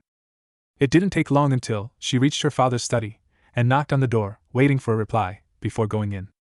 "Hanabi, I'm surprised to see you here. Have you decided to return to the compound?" asked Hayashi, looking up at his daughter as Hanabi sat down across from him. "Not yet, Tusan. I came here to tell you that I wish to join the standard forces, and wanted to ask if you could arrange it with the Hokage, that I can be allowed to take the graduation exam this year," Hanabi said, with Hayashi raising a brow at the request, not having expected it. Though he also knew the reason Hanabi was asking to take the graduation exam at the academy as well, and he didn't see a problem with. Given with the homeschooling she's gone through, along with her training, Hanabi was bound to pass the graduation exam. And it could do her some good to go out on missions, to gain real experience. "Very well, I shall speak to the Hokage about your request, to have you take the graduation exam," Hayashi replied, with Hanabi smiling and bowing. "Thank you, Tusan," said Hanabi, before taking her leave. Watching his daughter leave, Hayashi closed his eyes and released a sigh. Have I made the right choices for them? Hayashi wondered, while looking at a picture of his deceased wife, wondering if he made the right choices for Hinata and Hanabi. Hinata's confidence has been shattered, due to the expectations and strain, when she was the heiress. Along with how he and the clan had seemingly given up on her, after she lost the title to Hanabi. While Hanabi began developing a cold and hardened personality, after being named the heiress, but has now reverted back to her old personality. But only after meeting Naruto, and started living with him. Standing up, Hayashi exited his study to get some air. Though he stopped, when he walked past the training room, and saw that his nephew, Niji, was inside training, as well. This made Hayashi feel even more guilt, knowing how his nephew turned out, because of his actions, or rather, inactions. I should have been the one to die that day, not Hizashi. Hayashi muttered, knowing he should have been the one whose body was sent to Kumo, rather than his brother's. Instead, Hizashi took it upon himself to take Hayashi's place, not to protect the Hyuga clan, but to protect his brother, and choose his own fate for once. But because of that, Niji had to grow up without his father, and developed a deep-seated hatred for the main branch, and the same jaded view that most Hyuga have on fate. A view that Hanabi would have developed as well, had she not met Naruto. Hizashi should have just been named clan head, and while I was sent to Kumo. Hayashi muttered before walking away, knowing his brother would have been a better clan head, and a father, than he ever was. What Hayashi didn't see, was Niji looking to where he had been standing, with narrowed eyes. What did he mean? Niji thought, confused by what his uncle meant about himself and his father. Though he brushed it off, and resumed his training, sure it was just more nonsense from the main branch. But while Niji pushed it to the back of his mind, he still couldn't help but wonder. Time skip 1 month. A month has passed since Naruto's birthday, and in that time, he and Hanabi had finally completed the Tenketsu seal, along with making the proper adjustments to it, for Naruto's increased chakra reserves. Once they had finished the seal, they had taken it straight to the Hokage to be looked over, along Sarutobi wanting to be present, when it was done. With the 3 currently in the Hokage's office, while the Sandaime looked the seal over. I'm impressed, Naruto, Hanabi. You've created an incredible piece of Fuinjutsu, and I look forward to seeing it in action. Though if you don't mind, I'd like to invite a guest to also watch the procedure, and also ensure nothing goes wrong. Sarutobi said, as while it was an incredible seal, he also wanted to make sure it didn't interfere with the 8 trigram seal, as well. That's fine, it'd be good to have another pair of eyes, to make sure nothing goes wrong. Naruto replied, with Hanabi nodding in agreement. Indeed. Though I want to ask, Naruto. Why have you decided to just remain in the upper middle part of your class? Why not try becoming the Rookie of the Year? Hiruzen asked, confused as to why Naruto has decided to remain in the middle of his class. Given with the improvements he's made, along with this seal alone, Naruto could easily become Rookie of the Year, with his talent. Maybe, but if I become Rookie of the Year, then I'll be paired with the top kunoichi and the dead last, on a team. But since Hanabi's going to be joining for the graduation exam in March, I thought I'd have a better chance being on a team with her, by just staying in the middle of the class. Naruto replied, having been excited when Hanabi told him that she planned to take the graduation exam as well, meaning there'd be a chance they'd be on the same team. And while he's sure Hanabi had the talent and skill to become the top kunoichi, she won't be able to get the title, due to being homeschooled. The Hokage nodded in understanding, but knew he'd also have to think carefully on who he'd assign as their third teammate. As while Naruto and Hanabi have had a positive effect on each other's personality, they were still rather introverted with others. Very well. Then you two can go, and prepare for the seal to be placed, Sarutobi said, while handing Naruto the seal, with the two nodding before leaving the office. Nico, you know where to find him, Sarutobi said to the hidden Umbu, who sighed, knowing who he meant. Yes, Hokage-sama, unfortunately, I know exactly where he is, Nico muttered, as she shined away. Later. After gathering the necessary supplies, Naruto and Hanabi had been met with Nico, who guided them to a sealing chamber, where they saw the Hokage and his guests waiting for them. Ah, Naruto, Hanabi, good you're here. I'd like you to meet my student, Jiraiya, one of the Sannin and a Fuinjutsu master himself, Hiruzen said, as he introduced the two to his student. So, you're the kid who made the seal, Sensei told me about, said Jiraiya, walking up to Naruto, having been interested in seeing the seal himself, once his sensei told him about it. Along with Naruto himself, after seeing he was proving to be his parents' son.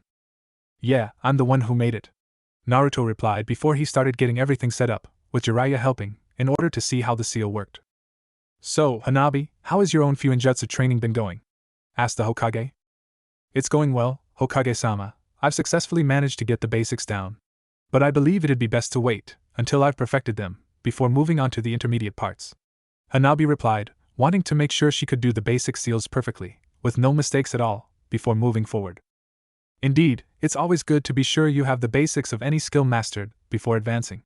But even so, you have made great progress for your age, Sarutobi said, knowing Hanabi was proving to be a natural with her progress. It helps that I'm being taught by an uzumaki, along with Naruto being a great teacher, and helps break it down for me to better understand what to do, said Hanabi. I'm sure your previous training as heiress helps, as well, Sarutobi commented. It does, it helps me remain focused on a given task and not get distracted. But with all due respect, Hokage-sama, I'd rather not talk about my heiress training, replied Hanabi, thankful for the mental training it gave her, to help her remain focused when working on a seal. But that didn't mean she enjoyed the harsh training. Nodding, the two looked back to see Naruto and Jiraiya have just finished setting everything up for the seal. With everything set up, Naruto lay down in the middle of the sealing array, while nodding to activate it. Once the seal was activated, Naruto fell unconscious, right when the seal began connecting to his tenketsu, one by one.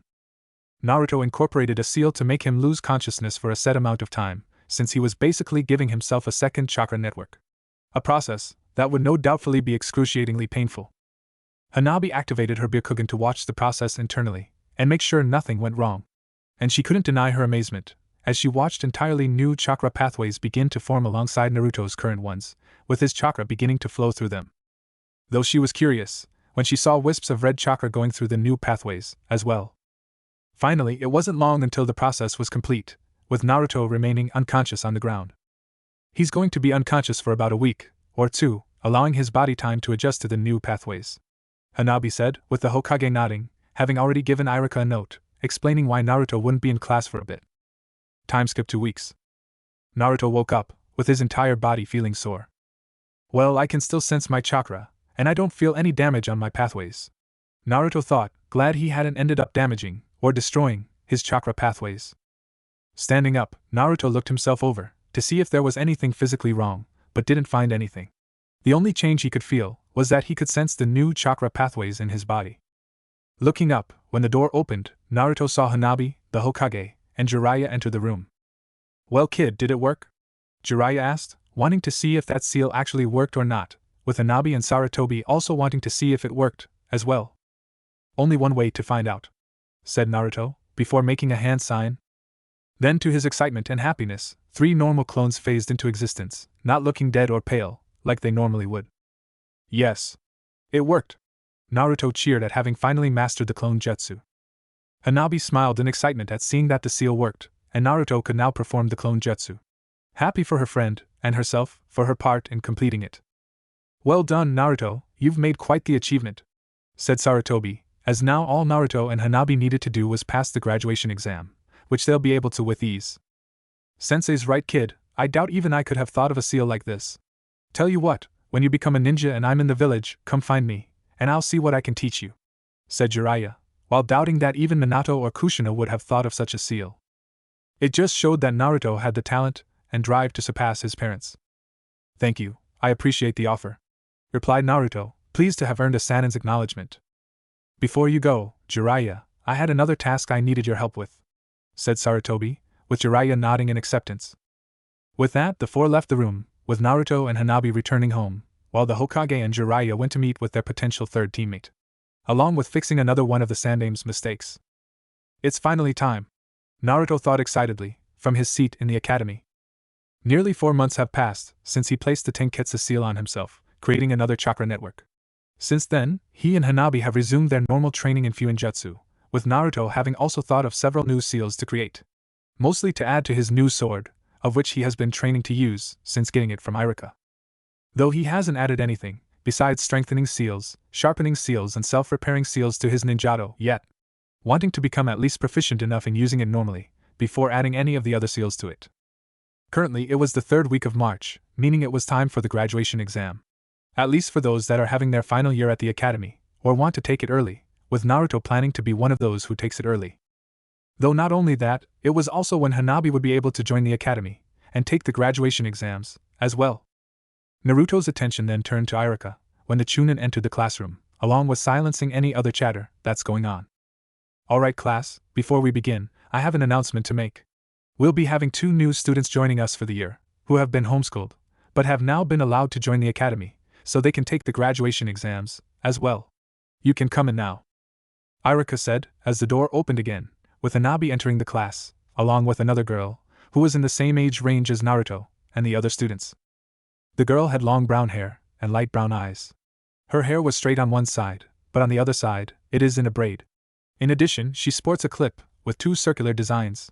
For her outfit, she wore a pink kimono, held closed by a pink sash, with 2 pockets on the front. She also wore violet baggy pants and red mesh armor, underneath her kimono, and on her legs, along with sandals that were orange in color. Please introduce yourselves, Irika said, as Hanabi and the girl bowed to the other students. My name is Hanabi Hyuga, a pleasure to meet you all, Hanabi said. Hello, I'm Yakumo Kurama, introduced Yakumo shyly.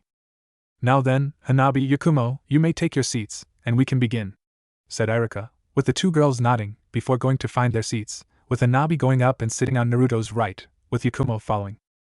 Is it alright if I sit here? Yakumo asked, while motioning to the seat on Naruto's left. Yeah, you can sit here. I'm Naruto Uzumaki, by the way, it's nice to meet you, Yakumo, Naruto said, smiling, which Yakumo returned with a small smile. It's nice to meet you as well, Naruto, replied Yakumo. So, Yakumo, you were homeschooled, as well? Hanabi asked, with Yakumo nodding. Yes, I was originally hoping to join the academy earlier, but was unable to, until recently, Yakumo answered, with Naruto and Hanabi nodding in response. Well, do you practice Fuinjutsu?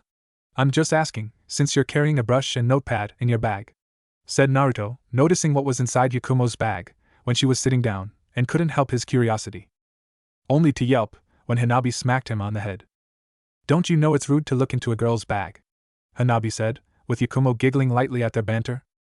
It's fine, but no, I don't practice Fuinjutsu.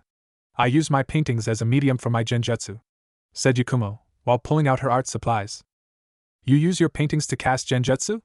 Naruto asked, intrigued to hear this, as it did sound like something he might be able to replicate with Fuinjutsu. Yes.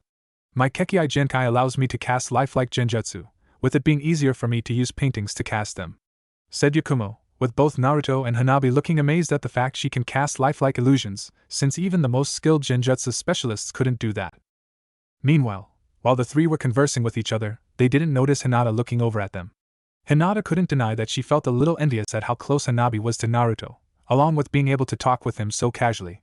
Though it also hurt, when Hanabi hadn't even so much as glanced at her, when she entered the classroom. Hinata knew it was her fault for shattering how Hanabi saw her, after she threw the duel to determine who'd be the heiress of the Hyuga clan. With Hanabi no longer wanting to spend time with her anymore. Only ever exchanging a few words, and only when it was necessary. It hurt Hinata that Hanabi now ignored her, and she could only blame herself. But she didn't want to hurt her little sister and risk the chance of her being branded with the caged bird seal. Hinata would rather have Hanabi be heiress, and herself be branded, than let that happen. Unfortunately, she wouldn't learn, until later on, that her worries of either of them being branded were unfounded. She and Hanabi were never going to be branded with the caged bird seal, no matter which of them won the duel. Given it was a universal tradition in shinobi clans, that only men were allowed to start a branch family. meaning they were safe, but Hinata hadn't learned this until after the duel. Though in hindsight she should have realized this earlier, as her father and the elders didn't brand Hanabi with the caged bird seal, despite her being the second child. Along with how the only females in the branch house were those that were born into it. Meaning, Hinata had thrown the duel and shattered the pedestal her sister had her on, all for nothing. Now, looking at her sister in crush, Hinata could see that the gap between her and the two of the people she cared about most had only gotten wider. "Hey Hanabi-chan, why is your sister staring at us?" Naruto asked, having noticed Hinata looking at them, before the Hyuga girl quickly looked away. At the mention of her sister, Hanabi's expression immediately turned stoic and cold, before glancing at where Hinata was sitting. Naruto looking at her worried, since this isn't the first time Hanabi's relapsed back to her old personality, the one she had when they first met. And it usually happened whenever there was any mention of her sister. "Hanabi-chan, is something going on between you and Hinata? Are you two fighting or something?" Naruto asked, with Hanabi turning to look at him. "Fighting? Hinata and I never fought, we were as close as sisters could be," replied Hanabi. "Were?" asked Naruto, having noticed the past tense. "Yes, I used to look up to Hinata, wanting to be just like her, to be strong and kind," Hanabi said. "Well, what happened to change that?" questioned Naruto, as while he didn't really interact with Hinata, from what he's seen, she was a nice person. But still pretty weird, with the way her face turns red and she faints whenever he tries talking to her. "It was during a duel between us, to decide who be named heiress, after our Tusan and clan elders saw how much I had improved on my own. We fought and at first I enjoyed it, being able to see how I measured up against Hinata. That is, until I saw she had a chance to win, only for her to not take it. Leading to me winning, and being named the new heiress. And I was confused and afraid at what I did to her, before wondering why she didn't beat me, when she had the chance. If she was strong like I thought, why did she lose? But because she chose to lose, I was named heiress, something I didn't want, nor the weight of it on my shoulders. But I didn't have a say, instead, I just did as I was instructed and locked my emotions away, knowing I didn't have the luxury of acting like a child anymore. As I'm sure you saw, when we first met," Hanabi said, with Naruto frowning at everything he just heard. "Well, maybe she just wanted to protect you from having the caged bird seal placed on you," said Naruto, having heard and seen references of the seal, while Hanabi did her own studies. "Unlikely, since only men could be put into the branch house to start a branch family," Hanabi replied, with Naruto nodding in agreement, knowing this from helping her with her training and heiress studies. "Yeah, I know that, and you know that. But did Hinata know that, at that point?" asked Naruto. "She must have, she was heiress at the time the duel happened, and had the title longer than I did. So of course she would know," said Hanabi, given Hinata had been trained to be the heiress longer than she has, so of course she'd know that neither of them would be marked, but Naruto didn't look convinced. "Are you sure about that? Did Hinata tell you why she threw the duel?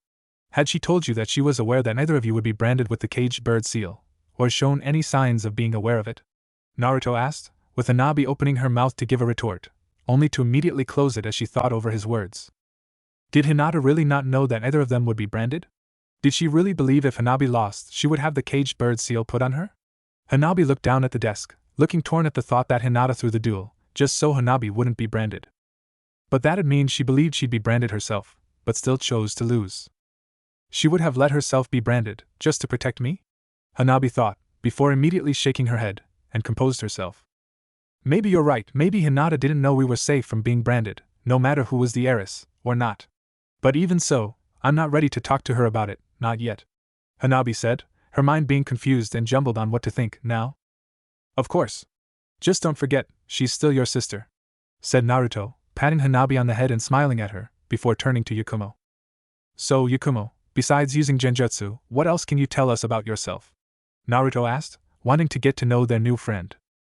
Yakumo blinked in surprise at the question, having chosen to remain silent, while Naruto and Hanabi were having what was likely a private conversation, and she didn't want to interrupt. Oh. Well, I'm from the Kurama clan, which I'm the heiress of. It's a minor clan, with most of the members having died during war times, with me being one of the few left, Yakumo said while looking down. What about before, when you said you planned to join the academy earlier, but certain circumstances prevented you? Hanabi asked, knowing it was rude to ask about a private subject like that, but also wanted to turn the conversation to a different topic. That was because I was born with a weak body, that left me unable to perform the physical activities required of a ninja. But it was my dream to become a ninja, so rather than giving up, I chose to become one that specialized in genjutsu. Only for certain events to rob me of my dream, until recently. Yakumo said, as her mind drifted back to when the Hokage and Jiraiya came to her home. Flashback. Yakumo sat shaking in her seat as she sat across from the Hokage and Jiraiya, looking at them with wide, fearful eyes after what she just heard. When they first showed up, Yakumo was terrified that they were planning to kill her, like she believed the Sandaime intended to do, if she became too big of a threat. Just like how he had Kurenai seal away her powers. Only to learn the real reason her powers were sealed, because of the Ito inside her. A sentient and malicious part of her mind, that could manifest her powers, and use them for destructive means. Like how it did when it set the fire that killed her parents, which she believed was started by the Hokage. But instead, it was herself that started the fire. It terrified Yakumo that this Ito was inside her, that it came from her, and that it could possess her, and use her powers in such a way. And then the Ito, it's SE sealed away? Yakumo asked fearfully, with the Hokage nodding. Yes, but the seal I originally used wasn't strong enough, the Ito managing to break free, and start the fire in your home. Yakumo, I am truly sorry for doing this to you, but the Ito was too big of a threat to not be locked away, and I acted without thinking of the consequences, or impact it'd have on you, Sarutobi said. When he first learned of the Ito, he'd admit he was wary, and even terrified of such a thing. Even more so, with it being able to use Yakumo's great power for itself. Yakumo with the seal could still create illusions that were so real, it could trick the brain into thinking they actually were real, allowing her to kill someone with illusions. But the Ito had full unrestrained access to her powers, and was able to not just create illusions that felt real, they became real. If left alone, it could potentially cause more damage than the QB did 11 years ago. But recently, I have been trying to correct several mistakes I've made in the past. Which is why I brought Jiraiya here, to place a new seal on you, Hiruzen said, as Jiraiya pulled out a scroll. A new seal? Yakumo asked, not sure how to feel about another seal being placed on her. Yeah, don't worry, this one's much better. It's called the 8 trigram seal, designed by combining 2 4-symbol seals. Its purpose to seal away evil spirits, or large targets into a host. With it, the Ito will be locked away, while leaving you with full control and access to your abilities. Jiraiya said, showing a diagram of the 8 trigram seal. And this one will be strong enough to hold back the Ito? Asked Yakumo. Trust me, it'll hold, replied Jiraiya. Given if the 8 trigram seal could hold back the QB, it can hold back a split personality. Would I be able to become a kunoichi if I have this seal? Yakumo asked hopefully, having refused to give up her dream. Yes, but after I assign you an instructor to help you strengthen your body. Along with a doctor for physical therapy, Sarutobi replied. Another instructor? Said Yakumo, not pleased to hear this, given what happened with Kurenai. While she could now understand why Kurenai put the seal on her, she still held a grudge against the woman who refused to train her, and tried making her give up her dream. This one will be different, though just warning, he can be rather strange. But he's one of the strongest Jounin in the village, Hiruzen said. As for all of Guy's quirks, he's still the perfect person to help Yakumo strengthen her body. Yakumo thought it over for a few moments, before nodding, wanting to finally achieve her dream and become a ninja. End flashback. Yakumo had fallen silent, as she remembered the encounter, along with the subsequent training under Guy, and her physical therapy. She had much more enjoyed training with Guy, happy to have a teacher that had complete faith in her goal of becoming a ninja, that used only genjutsu. Saying she reminded him of another potential genin, Rock Lee, who couldn't use ninjutsu or genjutsu. Though, while Yakumo wouldn't be strong enough to use taijutsu, like Guy or Lee, she would no longer get tired as quickly, or be a burden to her teammates. You don't have to tell us, if you don't want to, Naruto said, with Hanabi nodding in agreement. Yeah, if you aren't ready to talk about it, you can tell us when you're ready if you want, added Hanabi, with Yakumo smiling at them, thankfully. Thank you, and yeah, maybe one day, Yakumo said, feeling happy and hopeful that she would be able to also make some friends as well, even better, if they're her teammates, when they become genin. Just then, their attention turned back to Irika, who re-entered the classroom, the being 3 surprised that they hadn't noticed him leave. Alright, now then, those of you who wish to take the graduation exam now, please stand up, Irika said, looking at the gathered students, to see which of them wanted to try and take the exams early, or wanted to wait until the end of the year. Immediately Naruto, Hanabi, and Yakumo all stood up, surprising most of the students at seeing the former dead last, and the 2 new students, wanting to take the exam early. Hinata was also surprised to see Naruto and Hanabi were going to take the exam early, while having faith that they'd be able to pass. Both due to how much Naruto's improved this year, and knowing from experience that Hanabi was much stronger than she seemed. But that also saddened Hinata, as it just meant the gap between her and them would grow even wider when they became genin, and she was still in the academy. Though soon, Hinata looked down at her clenched fists. I don't want to get left behind. I want to show Hanabi I can be strong, and to apologize. And I don't want to use Naruto-kun to support myself anymore. I want to show I can be strong on my own. Hinata thought, determined to show Hanabi was right before the duel, and that she is strong. And maybe, one day she'll finally have the courage to confess her feelings to Naruto, as well. With that, Hinata stood up, with a new determination filling her. Sasuke glanced at Naruto with narrowed eyes, seeing he was going to take the graduation exam early. The Uchiha had seen how much the former dead last had improved, and knew he'd only get stronger once he became a genin. And I don't plan on getting left behind. Sasuke thought, standing up, since he's already learned all he needed at the academy, and staying would just be detrimental to his skills. Besides, with this, he'll finally get some real training and experience, getting that much closer to his goal. If Sasuke-kun is going to take the exam, then so am I, thought Sakura and Ino, standing up, since if their crush would take the exam, so would they. What are you waiting for? Stand up, or I'm telling your mother, Shikamaru, Ino whispered in a threatening tone, with Shikamaru groaning, before he stood up. Troublesome blondes, muttered Shikamaru, with Choji patting his friend on the back, as he stood up as well, knowing if he didn't, then Ino would make him, as well.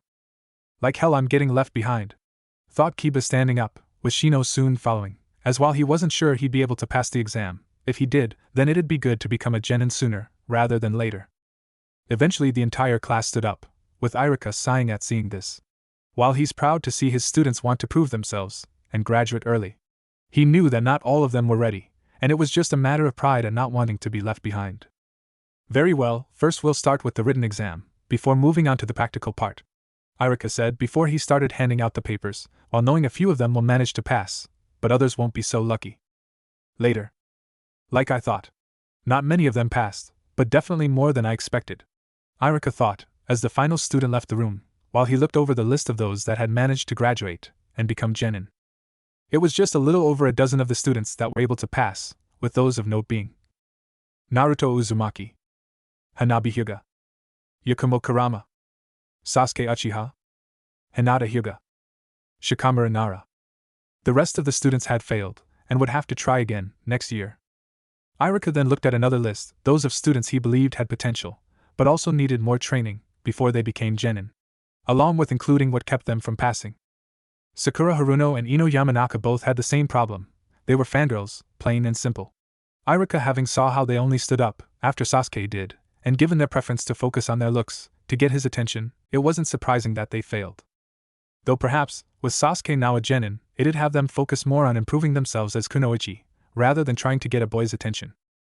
Kiba Inuzuka failed, as with the improvements Naruto's made, Kiba became the dead last. This was mostly due to how he was forbidden from using his Niken partner, Akamaru, during sparring, putting him at a severe disadvantage. Especially when up against Sasuke, Hanabi, and the improved Naruto, as well as older students, like Niji and Lee.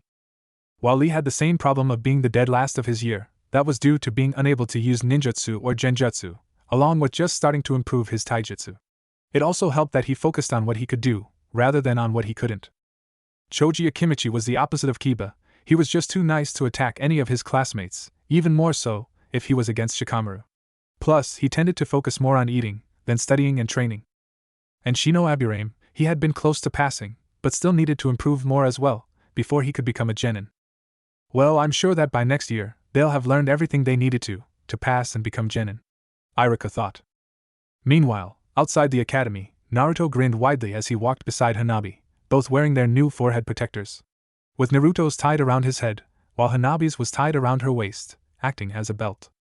They were currently heading towards Ichiraku's ramen, to celebrate becoming genin.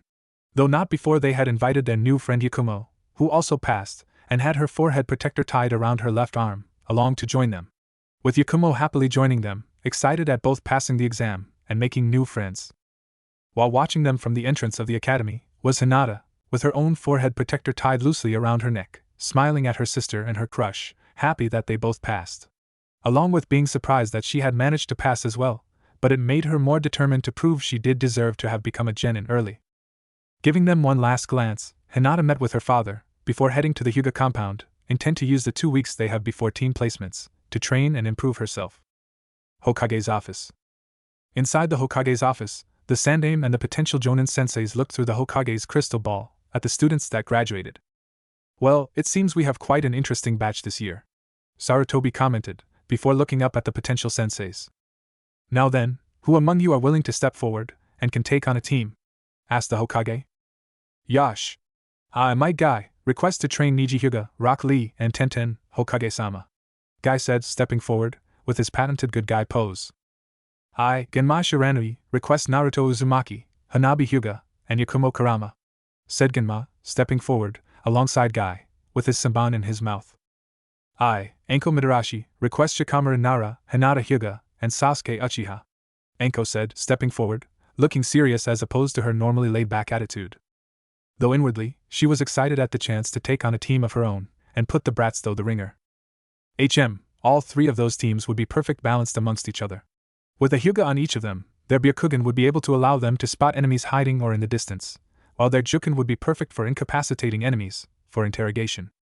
While Naruto, Sasuke, and Lee all have the potential to be heavy hitters, with Naruto and Sasuke being ninjutsu specialists, along with Naruto's Fuinjutsu and Kenjutsu, while Lee, knowing Guy, will possibly learn the strong fist and the 8 gates formation. Finally, Tenten, Yakumo, and Shikamaru would be long-range fighters, Tenten, with her affinity for weapons, Yakumo, with her powerful genjutsu, and Shikamaru, with his clan's shadow ninjutsu. The Hokage thought, seeing how well these 3 teams would balance each other out, and cover each other's weaknesses. With the right training and experience gained, the Hokage would admit that these 3 teams had the potential to one day surpass his own genin team. Granted, to all 3 of your requests, Sarutobi said before turning his attention to the other Jounin, as they made their requests, knowing that these 3 teams will do great things. With Mizuki. Meanwhile, Mizuki was furious at how things have transpired, with the demon brat having not only improved from being the dead last, but now has become a genin. Now his plan of tricking the demon into stealing the forbidden scroll, after failing his third, and final, chance to graduate, is ruined. Damn you, demon brat! Mizuki cursed. TSK, fine, then I'll just get the scroll, myself. Mizuki muttered to himself. Perhaps, but it never hurts to have another pair of hands and eyes. Tensing at the voice, Mizuki looked and saw Ko Hyuga standing behind him. How long were you there? Mizuki said, tense and ready to draw a weapon to fight. Long enough. I've also been monitoring you, Mizuki, and know you plan to steal the forbidden scroll. And I'm here to offer my assistance, said Ko, surprising the Chunin, who was skeptical of the offer. Given that not many Hyuga became missing nin, even less so, with those from the main branch, not wanting to risk being killed and having their eyes being stolen. And why would a main branch Hyuga want to help me, knowing you'd be marked as a missing nin? Questioned Mizuki, suspicious that this was a trap, while Ko scowled. My standing in the Hyuga clan has fallen, ever since Hanabi forced me to stand down, when I tried bringing her back to the compound. My actions not only bringing shame on myself, but the Hyuga clan, even worse with it being in front of the Hokage. Ko revealed, with his scowl darkening, since it had only gotten worse from there. He tried convincing Hayashi to get Hanabi away from Naruto, that he was corrupting the Hyuga clan's heiress. Only for Hayashi to ignore his pleas, and continue allowing Hanabi to interact with Naruto. Now it's worse, as most of the Hyuga clan now viewed him as an immature child, one begging for a toy they want, despite knowing that the answer is no. This led to him losing his standing in the main house, along with being removed as Hinata's protector. Since Hayashi didn't want his daughter being guarded by someone who'd let their personal feelings cloud their judgment. It got to the point where there has been talk of him being moved to the branch house. It angered Ko that he was just doing what he believed was best for the Hyuga clan, and he was being looked down on for it. With all his anger being directed at Naruto and Hanabi, blaming them for his recent troubles. Okay, and what exactly would you want in return for your help? Mizuki questioned, since he could see Ko held a grudge against the QB brat, which made him at least somewhat trustworthy, but knew he'd want something in exchange. In exchange for helping steal the forbidden scroll, I want you to help me kill the Uzumaki brat and Hanabi, said Ko, wanting Naruto dead in payback for his humiliation, while he saw Hanabi was unworthy of leading the Hyuga clan, if she chose to associate with those below her. Well, why didn't you say so? I would have helped with that, regardless. Mizuki replied, smirking wickedly at the chance to kill the demon brat. As for the Hyuga, he's sure that he can deal with Ko once the demon is dead, and then take the brat with him. He's sure that Orochimaru would like to have a Hyuga, or 2, to experiment on. Hokage's office. Okay, old man, I'm a genin now, so you have to tell me about this burden you said I have. Naruto said, as he and Hanabi stood in front of the Hokage. After leaving Ichiraku's, and saying goodbye to Yakumo, the two had headed for the Hokage's office, wanting to finally learn about why everyone hated Naruto. With Naruto wanting Hanabi to be there as well, since she also wanted to know about the hostility aimed at Naruto. Yes, a deal is a deal, Naruto. I tell you about your burden when you become genin, but you aren't officially a genin yet. You still have to pass the true genin test. Sarutobi revealed, with Naruto and Hanabi looking at him in shock. True genin test? Naruto asked as he started feeling his annoyance rise. Not at the Hokage, but at the fact that he wasn't officially a genin yet. And that there was one last test he would have to take, before he is one, and could be told of his burden. Yes, it's a test given to new genin teams, by their Jounin sensei, to determine if they have what it takes to be genin. It's also different for each sensei, so don't think to try, and learn what it is. Also, even if I knew the test that your Jounin sensei would use, I couldn't tell you, as that'd be a sign of favoritism. The best thing you both can do, is train as hard as you can, and be prepared for whatever test your sensei will give you. Hiruzen said, with the two looking at him with annoyed expressions. Fine. Muttered Naruto, annoyed that he had to wait even longer to learn why everyone hates him. With that the two left the Hokage's office, and headed for an empty training ground, wanting to blow off some steam. Are you alright, Naruto? Hanabi asked, knowing how much this meant to him, and learning he had to wait even longer, likely wasn't easy for him. I'll be fine, Hanabi-chan, after I hit something, replied Naruto, with Hanabi nodding in agreement, while also taking the time to start practicing some of the more advanced techniques of her clan. Once they reached an empty training ground, Hanabi went over to one of the log posts, and activated her Byakugan, while Naruto pulled out his sword, and began going through katas. The two continued training for several hours, only stopping when they looked up in surprise at seeing it was now nighttime. Guess we were out here longer than we thought, Naruto said, sheathing his sword, with Hanabi nodding in agreement, while deactivating her eyes, feeling tired from the non-stop training and the chakra she used.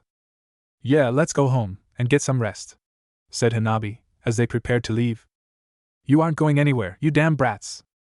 Tensing at the voice, Hanabi cried out when Mizuki suddenly appeared behind her, and slammed his fist into her head, knocking her away.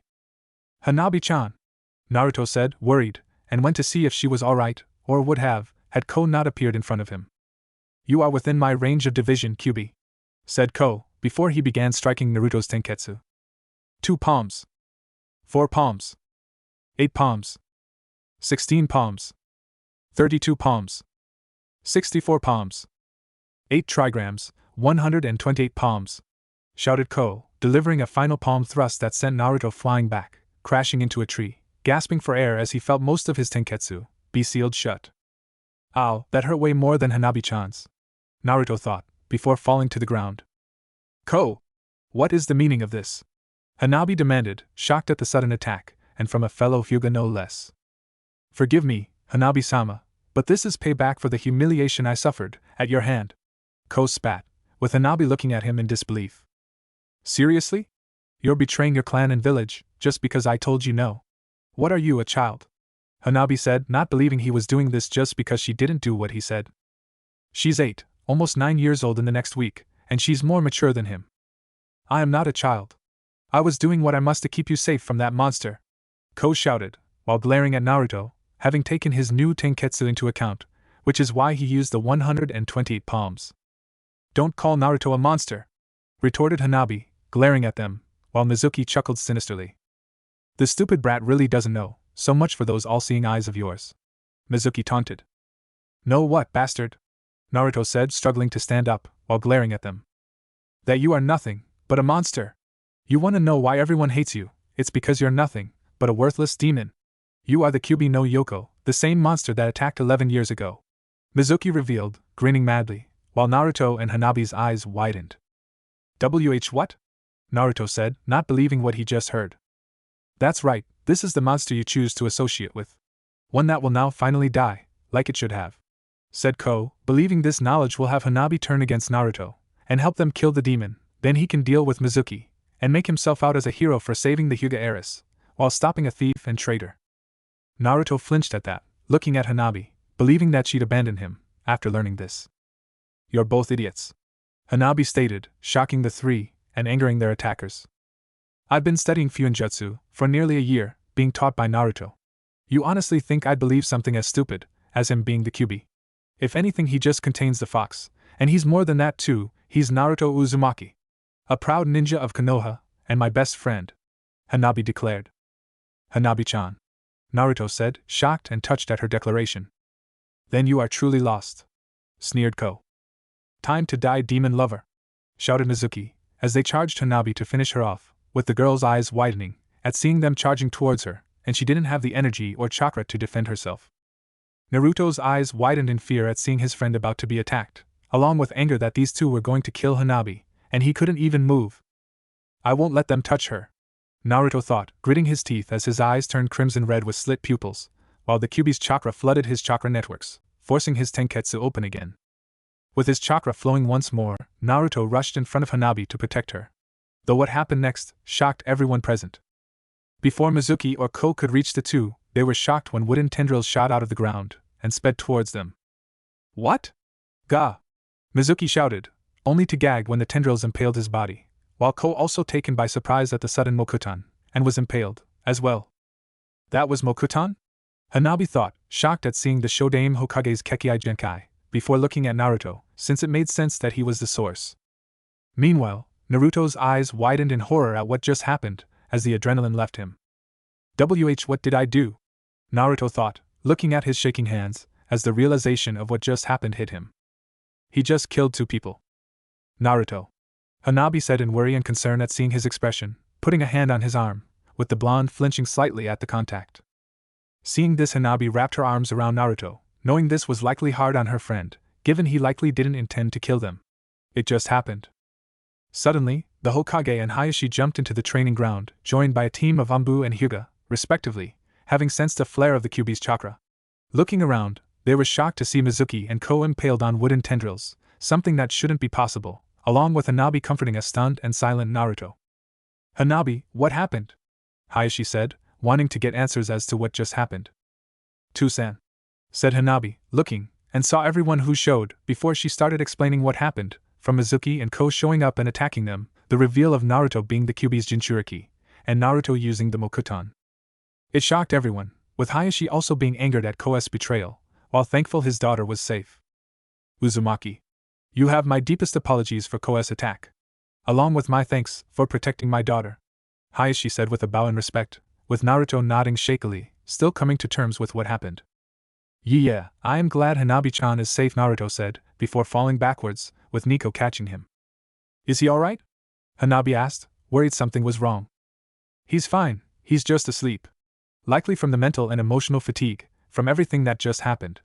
Nico, Tenzo, take Naruto and Hanabi back to their apartment, and watch them. Sarutobi ordered, not knowing if there were more conspirators, and didn't want to take any chances. Nodding, the 2 Anbu grabbed Naruto and Hanabi, before shining away. This has been surprising, to say the least, Hayashi stated, looking at the wooden tendrils, as the remaining Anbu and Hyuga work to collect Mizuki and Ko's bodies, so they can be brought to Inoichi, so they can view their memories. Yes.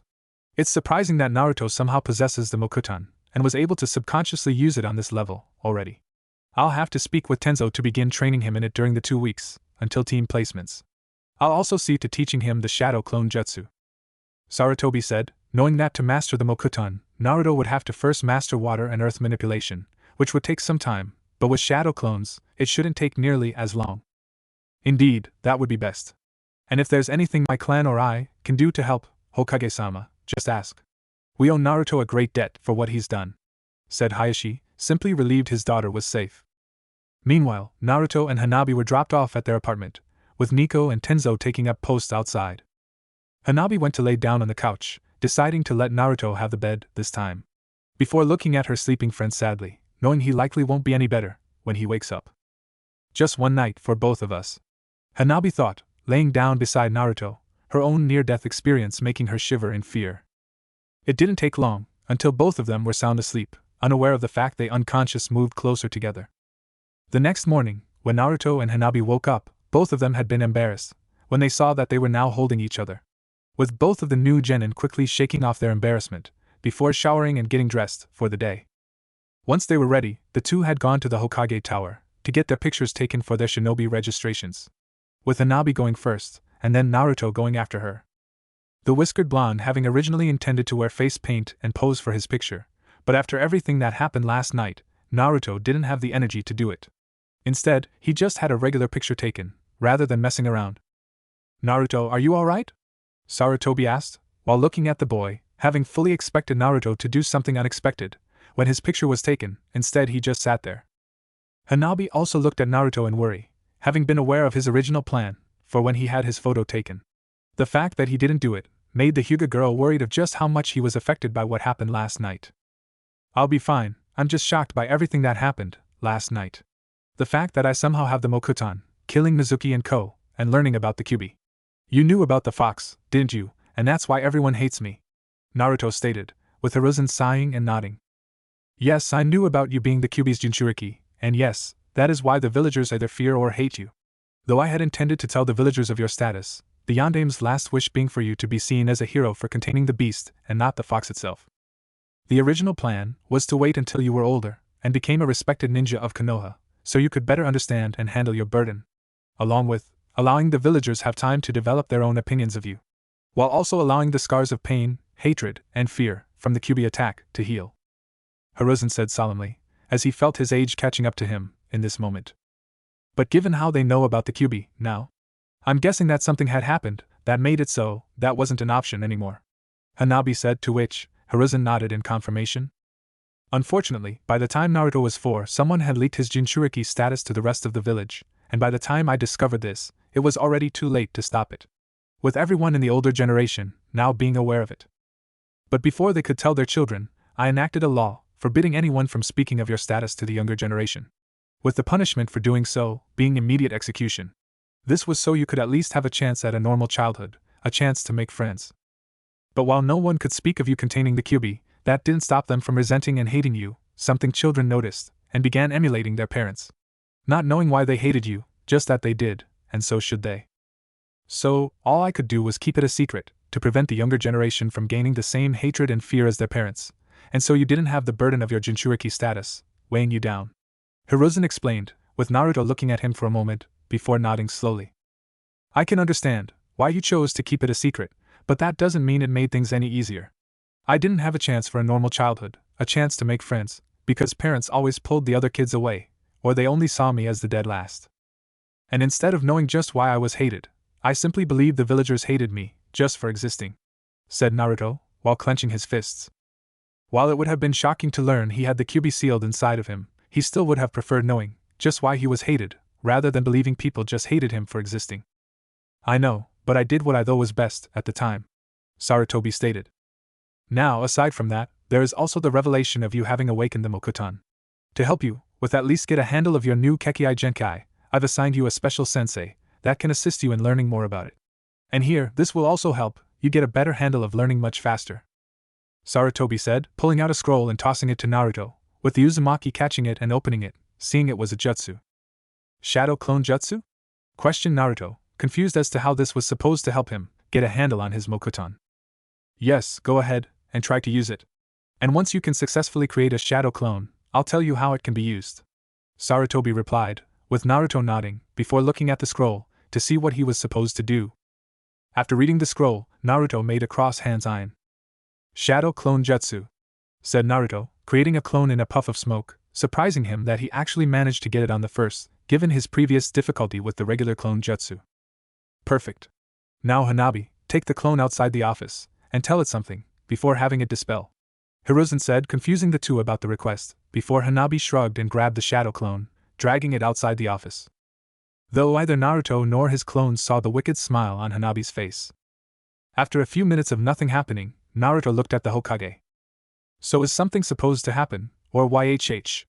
Naruto said, only to shout in pain, falling to his knees and holding his crotch in pain. While the Hokage, knowing what happened, wasn't worried about Naruto's sudden pain, as Hanabi walked back into the office, with a pleased smirk on her face. "I told you, I'd get you back one day," said Hanabi, pleased at finally getting her revenge against Naruto, for calling her Tomato-chan. "So, Naruto, what did Hanabi tell you, and what happened after?" Sarutobi asked, as Naruto slowly got up. "She whispered nobody calls me a tomato in my ear, and then she hit me in the balls, with a gentle fist strike," said Naruto, glaring at Hanabi, who giggled madly, pleased at her revenge.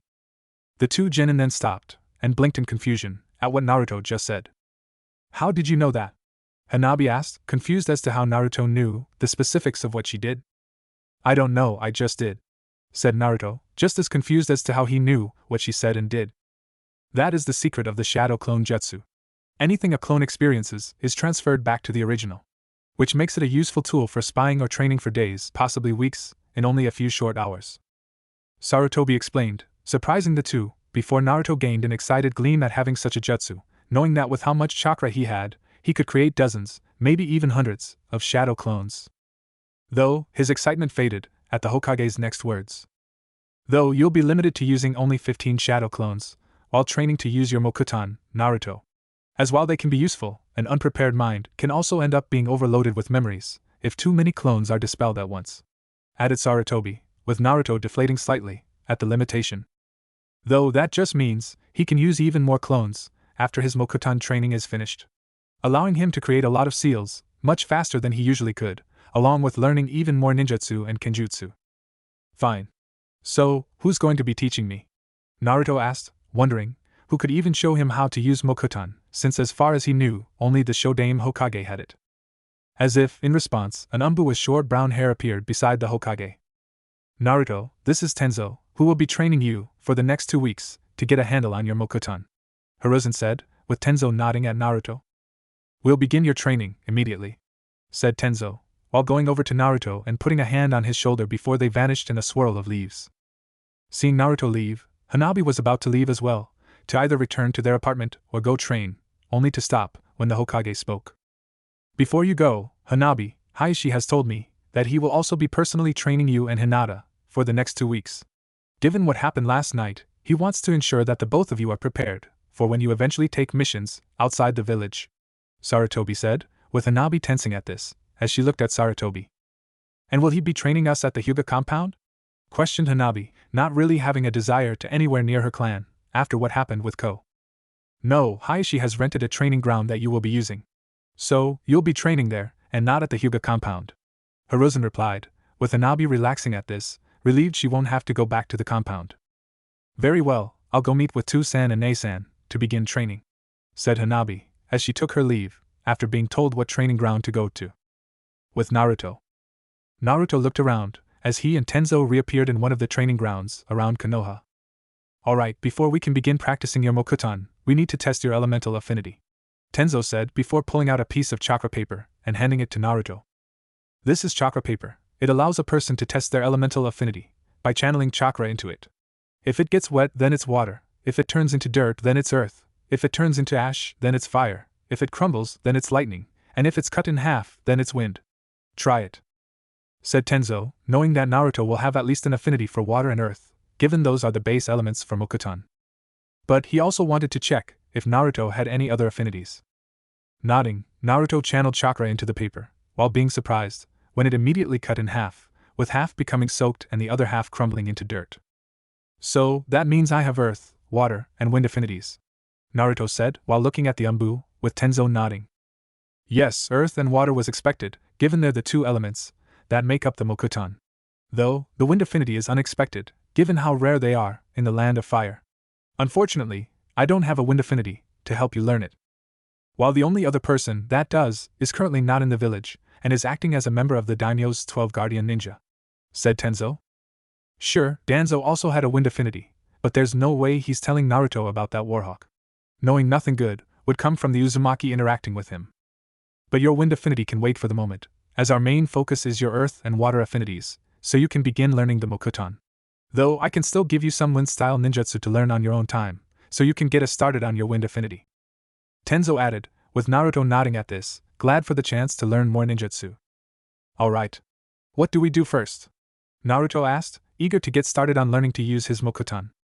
First, what chakra control exercises do you know? Questioned Tenzo, knowing he'll need to have good control before he can begin working on his earth and water affinities. I know the leaf exercises, surface walking, and water walking. I learned the last 2 from Hanabi.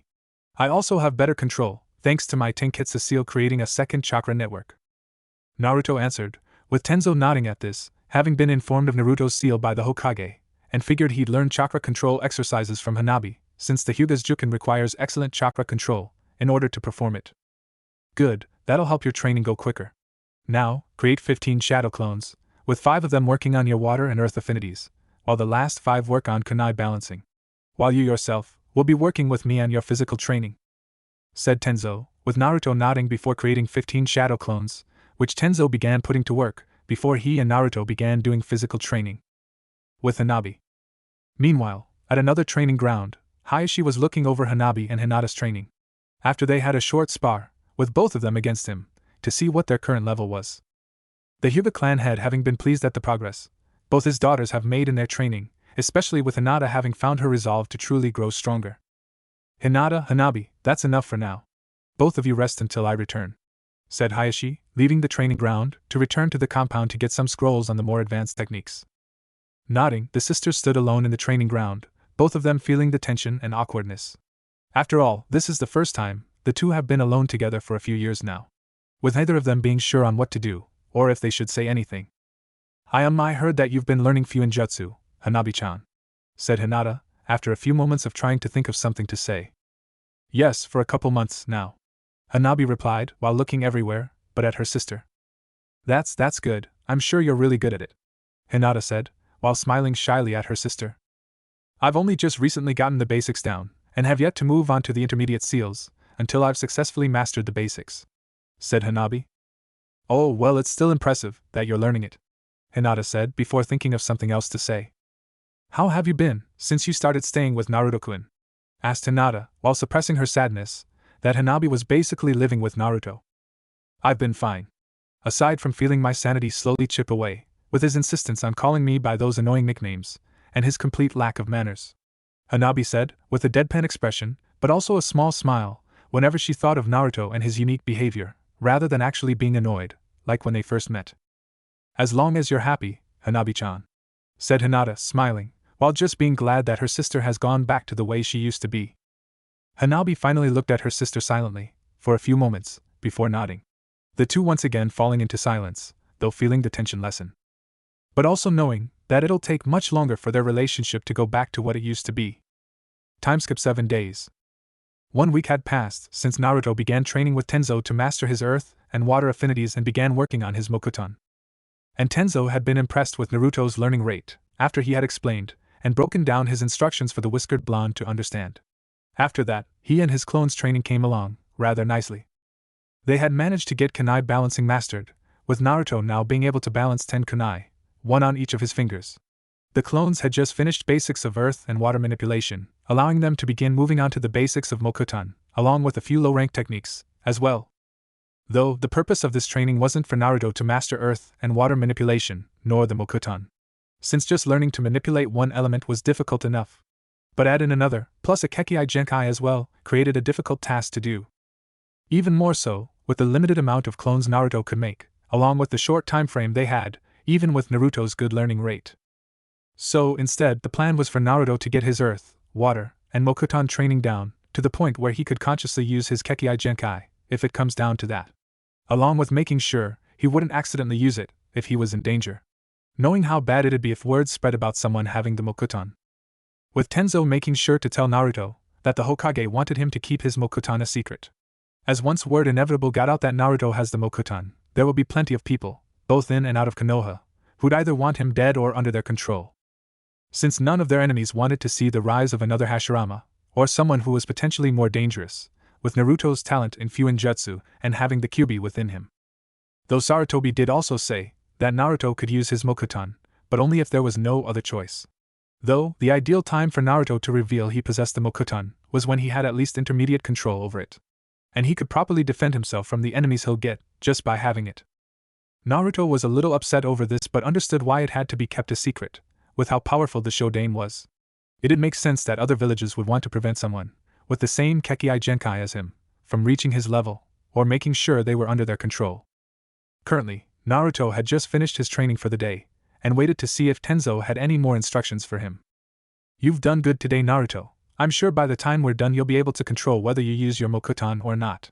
For now, you're dismissed for the day in here, said Tenzo, handing Naruto 9 ninjutsu scrolls, 3 water style, 3 earth style, and 3 wind style he was able to find during their breaks. Naruto nodding in thanks, glad that he'll be able to further expand his jutsu arsenal. Though before you go, the Hokage wants to see you and Hanabi. He has a surprise for you both, said Tenzo, Naruto looking at him confused by this, wondering what surprise the Hokage has for him and Hanabi. Shrugging, Naruto nodded and left the training ground to go see the Hokage and see whatever the surprise is. On the way back to the tower, Naruto met up with Hanabi, who was also informed about this surprise the Hokage had for them. Though Naruto was worried when he saw Hanabi was frowning and looked annoyed by something. Is something wrong, Hanabi? Naruto asked, wondering what his friend was upset about, not sure if something happened recently, since he's been so focused on his training. Just an unpleasant reunion with my former caretaker a few days ago, said Hanabi, as her frown deepened as she remembered what happened. Flashback. Hanabi struck the training post repeatedly, currently at the training ground she, her father, and her sister have been using recently. The young Hyuga having arrived before her father and sister, so she decided to get started on her training, while waiting for them to show up. Hanabi-sama. Stopping at her name being called, Hanabi looked, only to be surprised at who she saw. It was a Hyuga woman, who looked young, around either 19 or 20 years old, with short, dark green hair and large white eyes, with a lavender tint, like the rest of the Hyuga clan. She was also wearing a full-length kimono, with a white apron over it, and a forehead protector on her forehead. Natsu, said Hanabi, surprised and a little happy at seeing her former caretaker, Natsu Hyuga, having always liked having her around, since she saw her as a second big sister when she was younger. Hanabi-sama, it's good to see you, said Natsu, walking up and smiling at her former charge, with Hanabi returning the smile. You too, Natsu. But what are you doing here? Hanabi asked, while wondering what Natsu was doing here. Hayashi-sama sent me. He wanted to let you know that he and Hinata-sama ran into a delay, as Hayashi-sama is currently in a meeting, replied Natsu, with Hanabi nodding at this, now seeing why they weren't here already. Okay, thank you, Natsu. Tell Tusan I'll be here waiting until they get here, Hanabi said before returning to striking the post, with Natsu nodding, but didn't move to leave. Something Hanabi noticed when she looked and saw she was still standing there. Was there something else, Natsu? Hanabi asked, not minding Natsu staying, but was confused as to why she hadn't left yet. Oh no. I wanted to see how you were doing, Hanabi-sama. If you were alright, said Natsu. I'm doing fine. Why wouldn't I be? Asked Hanabi, not knowing why she wouldn't be alright. Well, you are staying with that boy, Natsu said, while frowning at the mention of who Hanabi was currently staying with. Her words had an immediate effect, as Hanabi paused in her training, before looking at her coldly. Her previous happiness at seeing her, gone completely. His name is Naruto, and he is my friend, Hanabi said, with Natsu's frown deepening at this. Hanabi-sama, it may seem like that, but he's only using you for his own benefit. Look at what he did to Ko, he killed him, said Natsu. Yes, he did, after Ko attacked us, along with another traitor, with the intent to kill. If it wasn't for Naruto, I'd be dead right now, Hanabi retorted. Hanabi-sama, please, you mustn't. Before you even say anything else, why don't we just stop tiptoeing around the issue? It's because of the Kyuubi inside of Naruto, isn't it? That's why you don't like him, and why you told me to shun him when I was younger. You hate him, just like everyone else, Hanabi said, while glaring at Natsu, who looked at her in shock that she knew about the Kyuubi, before regaining her composure. Yes, and I was right to try and keep you away from him. Look at what he's already doing, researching Fuinjutsu. What child would be interested in such a thing, if it wasn't so he could release the fox? Natsu said, believing Naruto's interest in Fuinjutsu was so he could one day free the Kyuubi, so it could finish what it started. And what about me? I like Fuinjutsu and want to learn more about it. But I don't have something sealed inside me that I'm trying to release, said Hanabi, as she began clenching her fist. That's different, you are the Hyuga heiress. So, it would be expected of you to learn all that you can, to be a great clan head, Natsu stated, with Hanabi scoffing at this, as she saw that no matter what she said, she wouldn't be able to get through to Natsu. Just leave and tell Tusan what I said. I can see that no matter what I say, you'll still see him as a monster, said Hanabi, before resuming her training. I just want to make sure you're safe, Hanabi-sama, said Natsu, before flinching slightly, when Hanabi looked at her coldly. You're nothing but a slave, so why should I even listen to you? Hanabi demanded coldly, making Natsu look at her with wide hurtful eyes. Though Hanabi didn't say that in referencing the caged bird seal, she meant how Natsu was just like the rest of the villagers, being a slave to their own anger and hatred towards Naruto, for something he didn't have any say in. Very well, Hanabi-sama. I'll go inform Hayashi-sama, Natsu said before turning to leave the training ground. And one more thing, until you decide to act like the kind and responsible person I thought you were, don't ever speak to me again, said Hanabi, not wanting to deal with anyone else who hates her friend. Yes, Hanabi-sama, said Natsu, before leaving the training ground, with a saddened expression. End flashback. Naruto frowned at what Hanabi told him, along with remembering how he once saw Natsu with a younger Hanabi, in passing, when he was younger. I'm sorry that happened, said Naruto, since he knew that Hanabi did genuinely care about Natsu, from what she told him about her. You have nothing to be sorry about. She made her choices, and it's her choice, if she wishes to continue being in my life. Hanabi said, knowing she won't tolerate anyone talking bad about Naruto around her. Naruto just nodded, as they continued to the Hokage tower, which thankfully wasn't much longer, with the two going up to the Hokage's office, while seeing the Sandaime inside. Ah, Naruto, Hanabi. You're both here, good. If you'd both follow me, I can show you the surprise I'm sure you've both heard about, said Sarutobi, with Naruto and Hanabi nodding, while their confusion only grew, upon hearing that they needed to go somewhere else, to see their surprise. Later Senju compound. Naruto and Hanabi looked around in surprise, at just what surprise the Hokage had for them. The surprise being, that they were now going to be living in the clan head home of the Senju clan compound. Your mother had planned to move out of the small house she and your father owned, to one day move into here. Once their family had grown large enough to require a bigger home, and one with better protection. And given the attempt on both your lives, by Mizuki and Ko, I thought it'd be best if you two moved in here, for your own protection. With the entire compound having a barrier around it, keeping out anyone with malicious intent, having been put up by the Shodame's own wife, Mito Uzumaki. Hiruzen explained, with the two only being further surprised, that the Shodame's wife was an Uzumaki. But what about Tsunade Senju? What'll happen if she ever returns to the village and finds us living in her home? Hanabi asked. You don't have to worry about Tsunade showing up anytime soon, replied Sarutobi, having no doubt that the only way Tsunade would ever return to the village is if he forces her to, and she's held at sword point. I'm not sure. Isn't it kind of big for just two people? Naruto said, not sure about only him and Hanabi living in a giant compound, since they would have been fine with just a bigger apartment, or even just a regular house. Well, look at it this way, if you plan to continue studying Fuinjutsu, you'll have plenty of space to use, in case there are any unforeseen accidents. Along with having somewhere to practice your mokutan, without fear of being spied on. Sarutobi said, with Naruto nodding, since that would be useful. Alright, I guess we'll stay here, said Naruto. Thank you for your generosity, Hokage-sama, Hanabi said, with a short bow. There's no need for thanks, Hanabi. But I'll leave you both, to get settled into your new home, said Hiruzen, before taking his leave, while leaving the two to explore their new home. The next morning, Naruto, Hanabi and Yakumo all arrived at Training Ground 6, all of them having prepared as much as they could for their genin test. Did you put the seals on, Yakumo?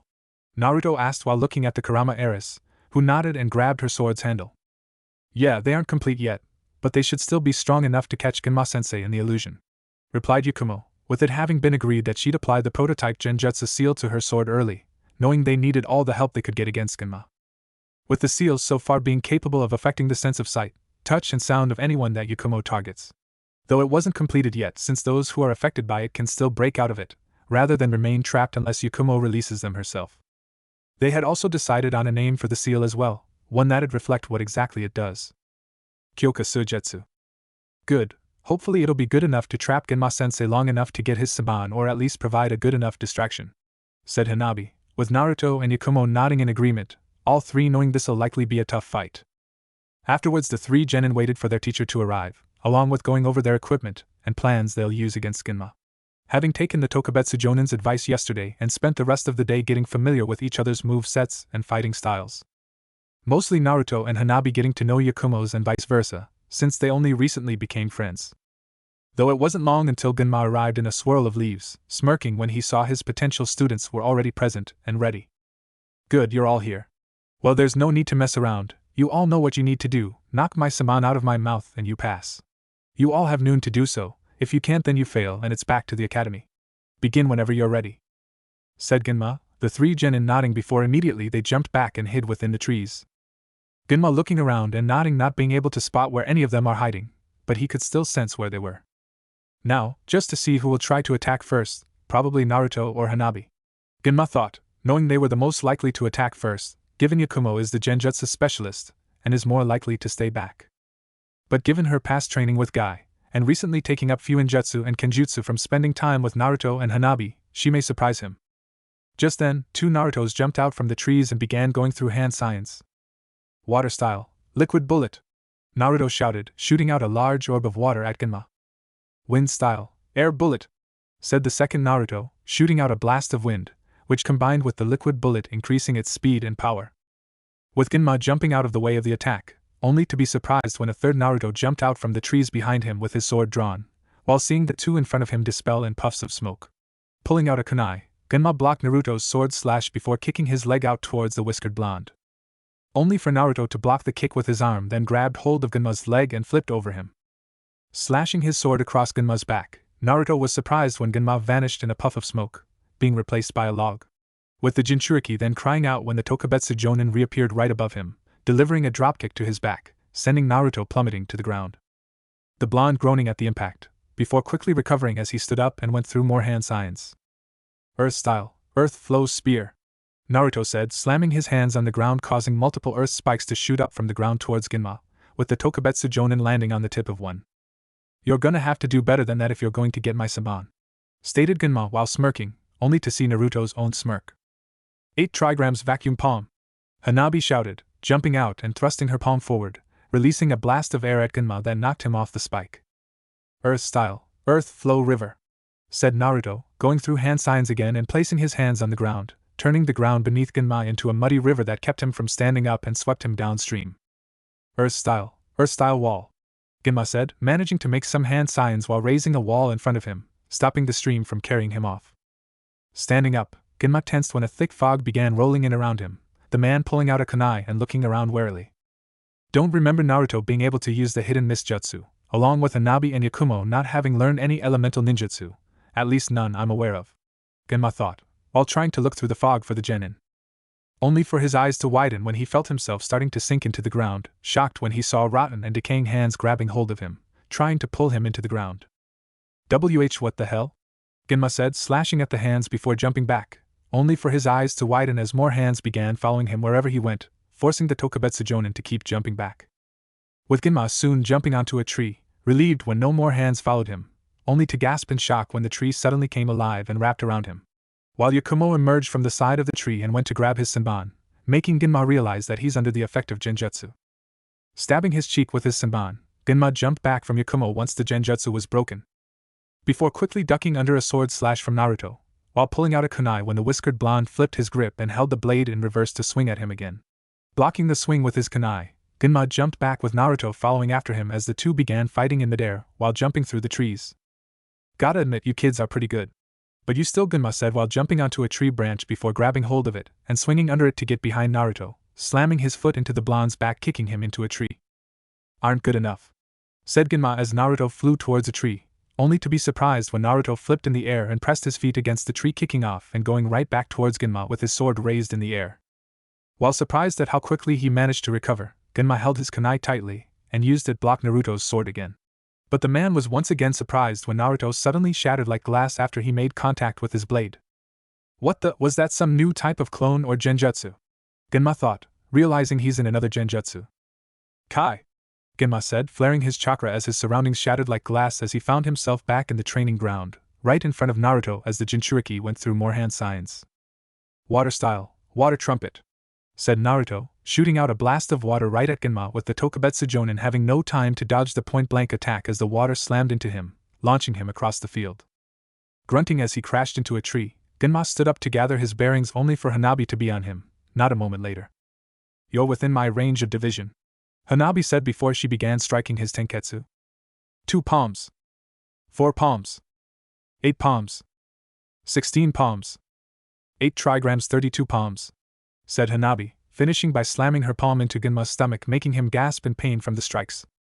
With Naruto then jumping over Hanabi and swung his sword, knocking Genma's saban out of his mouth, which also resulted in it being cut in half. Making Naruto, Hanabi, and Yakumo smile at the sight, knowing they had managed to pass their genin test. Now, Naruto, there was no need to go murder my senban like that. You just needed to take it, not kill it, Genma chided before pulling out a new one to replace it. But regardless, you 3 have officially passed and become genin. As of this moment, we're now Team 6, declared Genma, making the 3 genin smile in excitement that they managed to pass. You're dismissed for the rest of the day to rest and relax. Tomorrow, your training begins along with taking missions. I'll be reporting to the Hokage about you passing, Genma said before shining away. Alright, we're officially genin, Naruto cheered, grinning at the fact he's really a ninja now, and get the chance to really grow stronger out on missions. Was there ever any doubt? Hanabi said while smirking, having been completely confident that they'd pass. along with being pleased that she can begin growing and expanding her abilities outside of her Jounin and Fuinjutsu. It's really something, and we really worked well together against Genma-sensei, said Yakumo, happy and excited that she's achieved her dream of becoming a kunoichi, one who'll get the chance to show everyone she can be strong with only genjutsu. Yeah, we were really great. Now come on, let's go celebrate at Ichiraku's, Naruto said, eager to tell Ayame and Tsuchi that they managed to pass their genin test. Nodding in agreement, Hanabi and Yakumo followed after Naruto as they made their way to Ichiraku's, later Hokage's tower. After some time, it wasn't long before all the Jounin sensei arrived at the Hokage's tower after they finished giving their potential teams the genin tests. Now then, those teams that passed stepped forward, Sarutobi said, as Genma, Anko, Guy, and a few other Jounin stepped forward. Team 3 passed and survived in one piece, Hokage-sama, Anko said, grinning as the Hokage nodded, while mentally sighing in relief that Team 3 are still alive, fully knowing whatever test Anko gave them could very well have resulted in bodily harm. Team 6 passed, Hokage-sama, said Genma, as Guy grinned and gave a thumbs up. Yosh! Team 9 has passed and showed their flames of youth are burning bright, Hokage-sama, Guy said, with Sarutobi nodding as the other Jounin whose teams passed stepped forward. Very well, that's all for now. I wish you all luck in training your students and helping them grow as ninja. And for those whose teams failed, there is always next year to see if you will gain a team. Until then, dismissed, Sarutobi said, as the Jounin began taking their leave. Time skip one day. The next morning, Team 6 met back up at Training Ground 6 for their first team meeting. Okay, first things first, we'll be going over the training schedule for what we'll be working on when we aren't on missions. But first, here, we'll be testing your affinities to see what you have, Genma said, handing Hanabi and Yakumo chakra paper, not giving any to Naruto since he already knows his affinities. Channeling chakra into the paper, Hanabi's ended up getting wet while Yakumo's, surprisingly, split in half. Interesting, a water affinity for Hanabi and a rare wind affinity for Yakumo, said Genma, not expecting those affinities. Cool, those are two of my affinities, so I could help you both learn them and teach you the jutsu I know for them. But I haven't really started on learning wind manipulation yet, Naruto said sheepishly, while the girls smiled at him. It's fine, Naruto, besides it'll be useful to still know some wind ninjutsu, Yakumo replied, knowing while she preferred genjutsu, it didn't hurt to have some more abilities to fall back on. Yeah, same with water ninjutsu for me. It'll be a good way to begin expanding our skill sets, added Hanabi. Good, that'll cover elemental manipulation. Outside of that, you'll also be working on improving your existing abilities, along with your teamwork. As while you showed impressive teamwork yesterday, there's always room for improvement. Each day we'll spend 5 to 6 hours training together, then the rest of the day doing missions. Understood? Genma said while looking at his students, with the three nodding and understanding. Alright, then let's get to work, said Genma before they began their training for the day. Forest of Death. Meanwhile, at the Forest of Death, Anko was meeting with her own students. Alright, maggots, listen up. I don't care who you are, what clans you're from, or what you want. I'm here to make you into respectable ninja, and that's what I intend to do. Whether you survive or not, that depends entirely on your ability, Anko said, grinning wickedly at her students, with Hinata shivering slightly, Shikamaru sighing, while Sasuke didn't give an outward reaction but was mentally wondering what he's gotten himself into. True, Shikamaru muttered, only to yelp and duck down when Anko threw a kunai that left a cut on his cheek.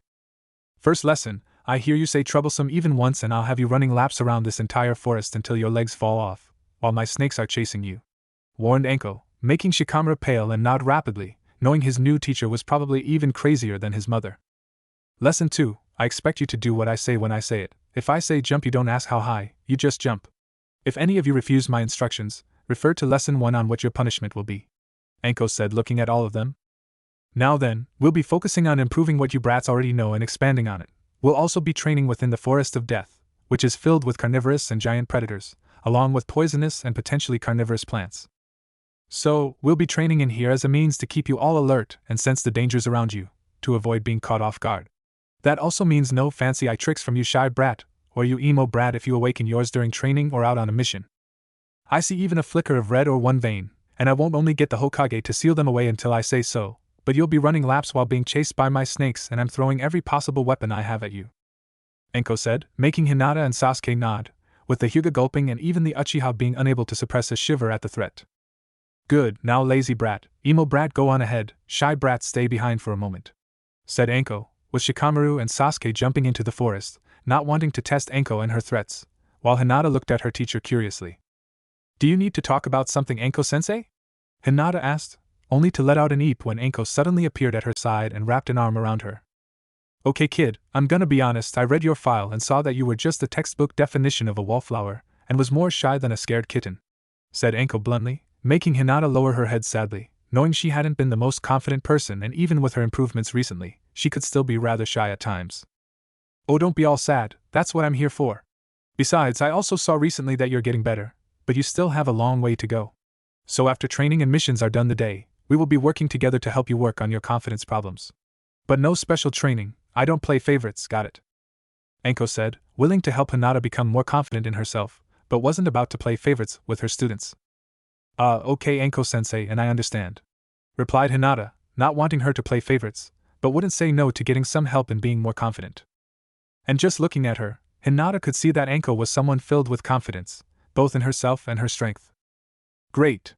Now let's get going, since I just remembered I didn't tell the other brats where to go exactly," Anko stated, just as they both heard two loud screams coming from within the forest, followed by a loud roar. "And they just wandered into a tiger's den, let's go," said Anko as they jumped into the forest to make sure her other two students didn't get eaten. Training Ground 9. Within Training Ground 9, Guy was meeting with his own students. "Alright Team 9. Before we begin anything, we'll be doing some light early morning training," Guy said, smiling at his students. "What will be doing, Guy-sensei?" questioned Niji, still having rather mixed opinions on his new teacher. On one hand, he's heard of Might Guy and know he's regarded as the most powerful taijutsu users in the entire village, even regarded as one of the best in all of the elemental nations as a whole. But having seen him for the first time yesterday, Niji was skeptical of the claim. "I'm glad you asked, Niji. First, we'll be running 50 laps around the entire village, where I have also set up 100 moving targets that you will call out with your Byakugan Niji, while Tenten will hit them with her weapons, without looking, needing to rely on your calls for when and where to hit them. Along with 200 targets along the path itself that you and Lee will have to take down with your fists and feet. I've also set up even more hidden traps along the path that you'll have to watch out for. But don't worry, nothing too difficult, we don't want you to get hurt now, do we?" Guy said while giving a good guy poses, with Lee having determination burning in his eyes, while Niji and Tenten paled. "He calls that a light practice?" the two thought, not wanting to know what a hard practice would be. "Guy-sensei, I humbly ask that you also set a time limit to complete such a practice. For if we cannot do this within a set amount of time, then we must do it again and again until we are able to," said Lee while raising his hand, wanting to push himself to his limits to grow as strong as he can as a ninja with his taijutsu. "Good idea, Lee. Let's say a time limit of 3 hours and having to hit at least 90 of the targets for each of you. More than enough time and a way to really test your skills. And if we can't do that, then no worries, I've got some more exercises we can try out," said Guy, as Lee's determination grew to complete the practice, while Niji and Tenten were even more pale than a certain Sannin. "Now then, let's get moving as 3 hours starts now," Guy declared, causing the 3 genin to immediately take off running. Lee to complete the training in the given time, while Niji and Tenten had no desire to learn what other light practices Guy had in store for them if they failed. "Oh well, at least it's not like this team is going to have me start cross-dressing or anything," Niji thought in dismay, only to suddenly feel a shiver down his spine as if he's invoked Murphy's Law. Timeskip 1 month. 1 month has passed since the formation of Team 6, with Naruto, Hanabi and Yakumo having grown much during their time under Ginma. With the 3 genin having since improved on all of their current skills and jutsu, along with expanding them, with Hanabi, Naruto, and Yakumo beginning to water manipulation for Hanabi, as well as wind manipulation for Naruto and Yakumo.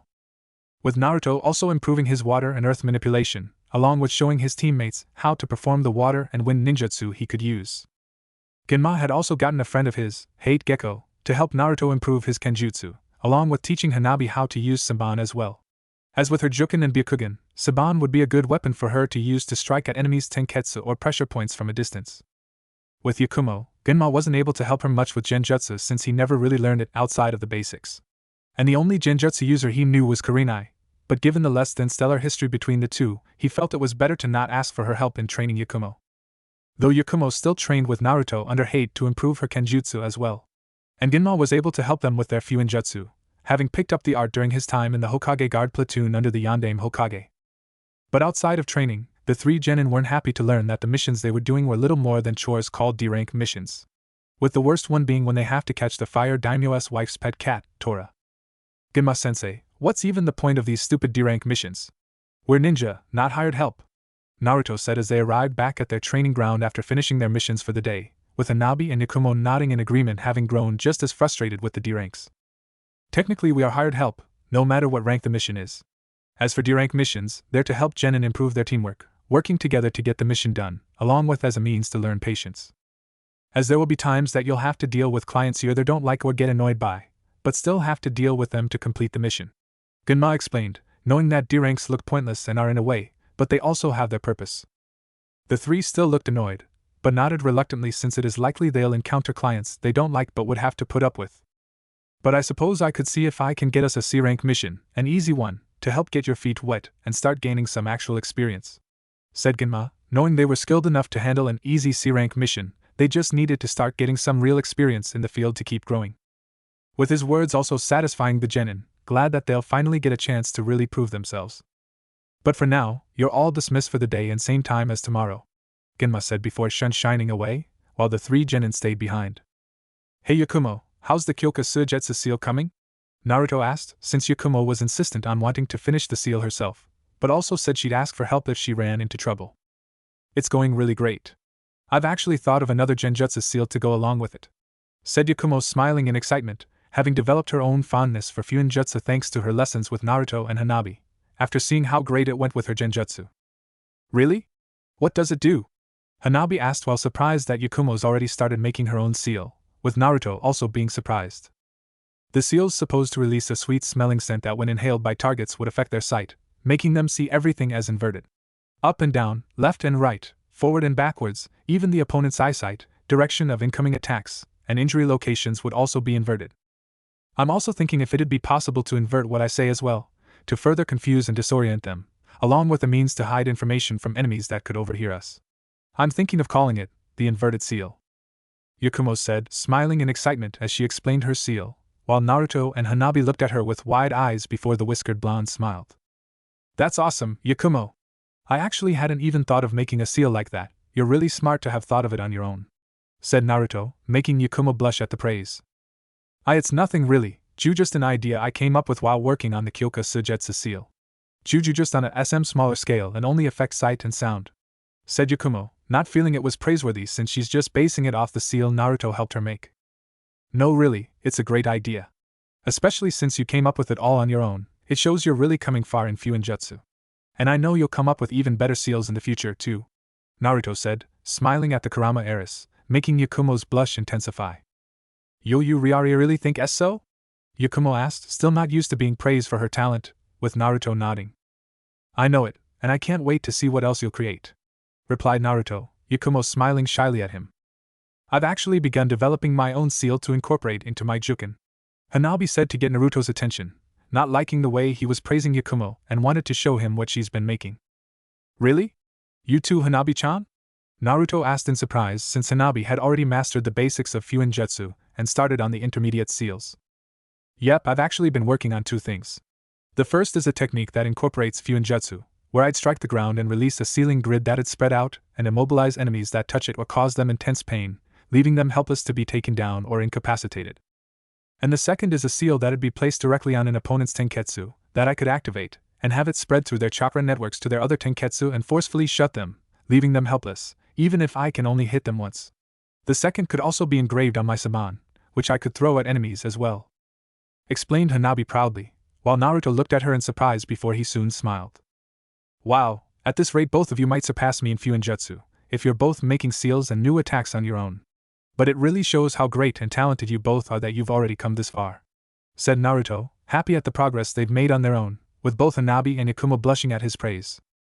Don't sell yourself short.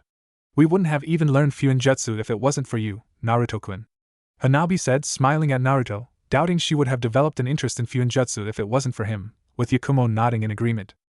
Yeah, we owe you a lot for your help, Naruto-kun, so thank you, said Yakumo, smiling as well, with Naruto blushing in embarrassment but smiled at his teammates/friends.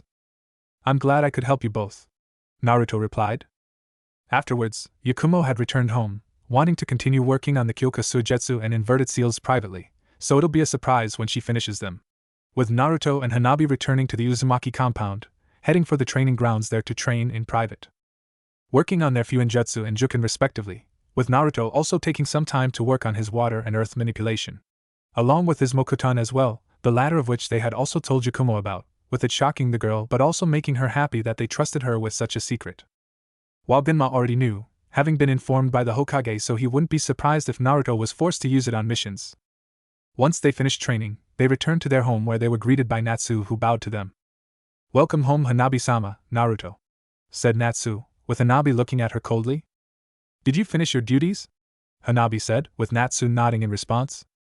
"Yes, Hanabi-sama, every room has been cleaned, the beds are made, the laundry is done, and I will soon begin making dinner," Natsu replied. "Thanks, Natsu, but you really don't have to do all of that. Hanabi-chan and I can handle it on our own," said Naruto while smiling at the maid, as even if things were tense, he still wanted to try and be nice to her, along with being the peacekeeper between her and Hanabi. With Natsu merely look at him coldly. "That is kind of you, Naruto, but I'm more than capable of performing my duties so that you and Hanabi-sama may focus on your training," Natsu stated. "She's right, Naruto-kun. It's the only reason she's here anyway, and the only reason we want her here is to help," said Hanabi, making Natsu flinch slightly, while Naruto poked Hanabi. "Come on, Hanabi-chan, be nice, she works hard enough as it is.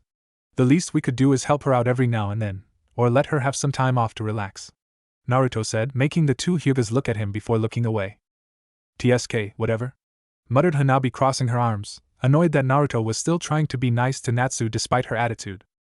The trio's attention then turned to the door when they heard a knock, with Natsu moving to get it only for Naruto to stop her. "At least let me get the door," Naruto said before opening it up, only to be surprised when he saw Hinata. "Nei-san? What are you doing here?" Hanabi asked, wondering what her sister was doing here. "Hello, Hanabi-chan, Naruto-kun. We got done with training and missions early today, so I was wondering if I'd be able to come over for a while," said Hinata while smiling at her sister and crush. "Sure, we actually just finished training too and we're going to relax for the rest of the day," Naruto replied, smiling and letting Hinata come in. "That sounds nice. It's nice to see you again, Natsu," said Hinata, smiling at her sister's caretaker, while Natsu bowed to her. "It's good to see you again as well, Hinata-sama. If you'll excuse me," Natsu said before walking back into the house, while Naruto and the Hyuga sisters sat down together. "So, how's your team's training going?" Naruto asked, wondering how Team 3's training was. "It's certainly an experience. Enko-sensei has really been pushing us to grow stronger, and can be rather extreme if we don't complete the training she gives us for the day," said Hinata, knowing Shikamaru would likely never able to look at clouds the same way again. "What about you all?" Hinata asked, wondering about their own training. "Genma-sensei has been great, we've already learned our affinities and Naruto-kun has been teaching us the elemental ninjutsu he knows, along with helping us improve our Fuinjutsu. Sensei's also been teaching me to use Saban since they work really well with my Byakugan," answered Hanabi, with Naruto nodding in agreement. "Yeah, he also got someone to help me and Yakumo-chan improve our Kenjutsu. And Hanabi-chan and Yakumo-chan are doing really great in Fuinjutsu, they're even starting to make their own seals and techniques," Naruto said, smiling, making Hinata smile at her sister. "That's really great, Hanabi-chan, I'm sure you'll be doing even better the more you practice. And actually, Naruto-kun, do you think you'd be able to teach me Fuinjutsu too?"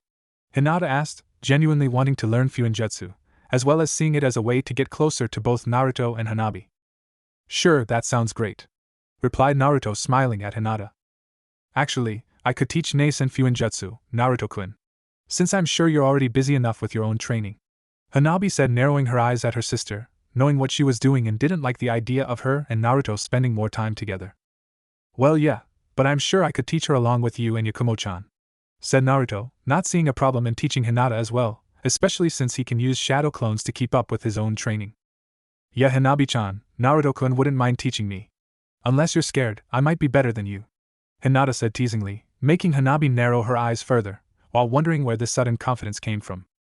Not knowing that Hinata's lessons with Enko were doing wonders for her confidence in herself and her own strength. "As if, I have nearly a year of experience with Fuinjutsu, and I'm already at the intermediate level," retorted Hanabi while crossing her arms. "Then there's no problem with Naruto-kun teaching me," Hinata stated with a smirk. "Fine, but he started teaching me first, so I'm sure it'll be a long time before you're at my level," Hanabi said. "Maybe. But I've learned I can be a fast learner," replied Hinata as the sisters looked at each other, while Naruto looked between the two in confusion. "I feel like I'm missing something," Naruto thought before shrugging, figuring it was just them getting closer as sisters again and developing a sibling rivalry to see who was better. Time skip one day. The next day after they had finished their training, Genma had announced he had gotten them a C-rank mission, much to his students' excitement. Though their excitement went down when they learned the mission in question was a bandit extermination, all of them knowing what that would mean. With Genma having chosen this mission specifically as a means to get Hanabi and Yakumo blooded, and to get Naruto more used to the idea of killing. Since he'd prefer getting the first kills out of the way in a semi-controlled environment where they'll expect it, as opposed to them freezing up if it happens on accident. The team having set out after getting ready, with it not taking long before arriving at the bandit camp, counting a little over 24 of them. Okay, we go in and out as quickly as we can. Yakumo, think you can cast a genjutsu on all of them? Genma asked, with the Kurama heiress giving a shaky nod, knowing what they'll have to do next. Yeah, give me a moment, replied Yakumo before going through hand signs and casting a genjutsu on the bandits, making them believe a fog appeared and covered their camp, with showing they were affected as they began stumbling around and bumping into each other. Alright, let's take care of it. And if it helps, close yourself off to what happens next to help you better focus on completing our task, said Genma, the genin nodding before they rushed out. With Naruto and Yakumo drawing their swords and killing the bandits quickly, either by decapitating them or stabbing them through their hearts, while Hanabi struck them all in the chest with Jounin strikes, rupturing their hearts and killing them. And Genma merely slit throats with a kunai and shot his senbon into their necks. It wasn't long until all the bandits were dead, with Yakumo and Hanabi's eyes widening while they started shaking, letting it fully sink in what just happened and what they did. With Naruto also shaking slightly, still not used to the idea of killing, especially after how he killed Mizuki and Ko. Though was able to regain his bearings soon enough before he went over to Hanabi and Yakumo. Hanabi-chan, Yakumo-chan, Naruto said softly while looking at them in concern, the two flinching at their names before looking at Naruto. Does it get easier, Naruto-kun? Hanabi asked, since while she had managed to block out the deaths long enough to focus on the mission, it's really sinking in just how many bandits she killed without hesitation. Naruto frowned and looked around, before sighing. Honestly, I'm not sure since I'm still trying to get used to it. But one thing I do know is that this doesn't change anything. It doesn't change who we are or make us into monsters for killing. These guys attacked and robbed innocent people. Does that mean it meant they deserve to die? Maybe, maybe not. But them dying means that people are safer and don't have to worry about being attacked by them ever again, said Naruto, taking some comfort in knowing that anyone they kill can't hurt innocent people, while Hanabi and Yakumo looked around as they began calming down slightly at his words. Have you killed before, Naruto-kun? Yakumo asked while looking at the whiskered blonde, who flinched slightly. Yeah, I have. The night when we first got our headbands, Hanabi-chan and I were attacked by two traitors and they would have killed us if it hadn't been for me awakening my Mokutan. But it also ended with both of them dying, Naruto answered, with Yakumo looking at him in surprise and sadness that he had to experience that. I'm sorry that happened, Naruto-kun, said Hanabi while looking down, having blamed herself for not being stronger to protect herself, forcing Naruto to protect her and kill the two. Only to look up when Naruto patted her on the head and smiled at the younger girl. Don't blame yourself, Hanabi-chan. It was my choice to jump in front of you and protect you. And I'd do it again if it meant knowing you were safe. The same for you, Yakumo-chan. As long as I know both of you are safe, then that's all that matters to me, Naruto said, smiling at the girls, which they returned along with feeling touched at his words, that he'd go that far for them. While Genma looked at his students smiling and nodding, knowing they'll be just fine. With the Tokubetsu Jounin then calling them over, knowing the mission was completed and it was time to return to the village. What if Naruto has senju and uzumaki seal? And thanks for watching my video till the end. If you enjoy this content, then do consider subscribing to my channel, and leave a like if you guys need the next part. Comment down, and thanks for watching the video, and see you guys in the next video.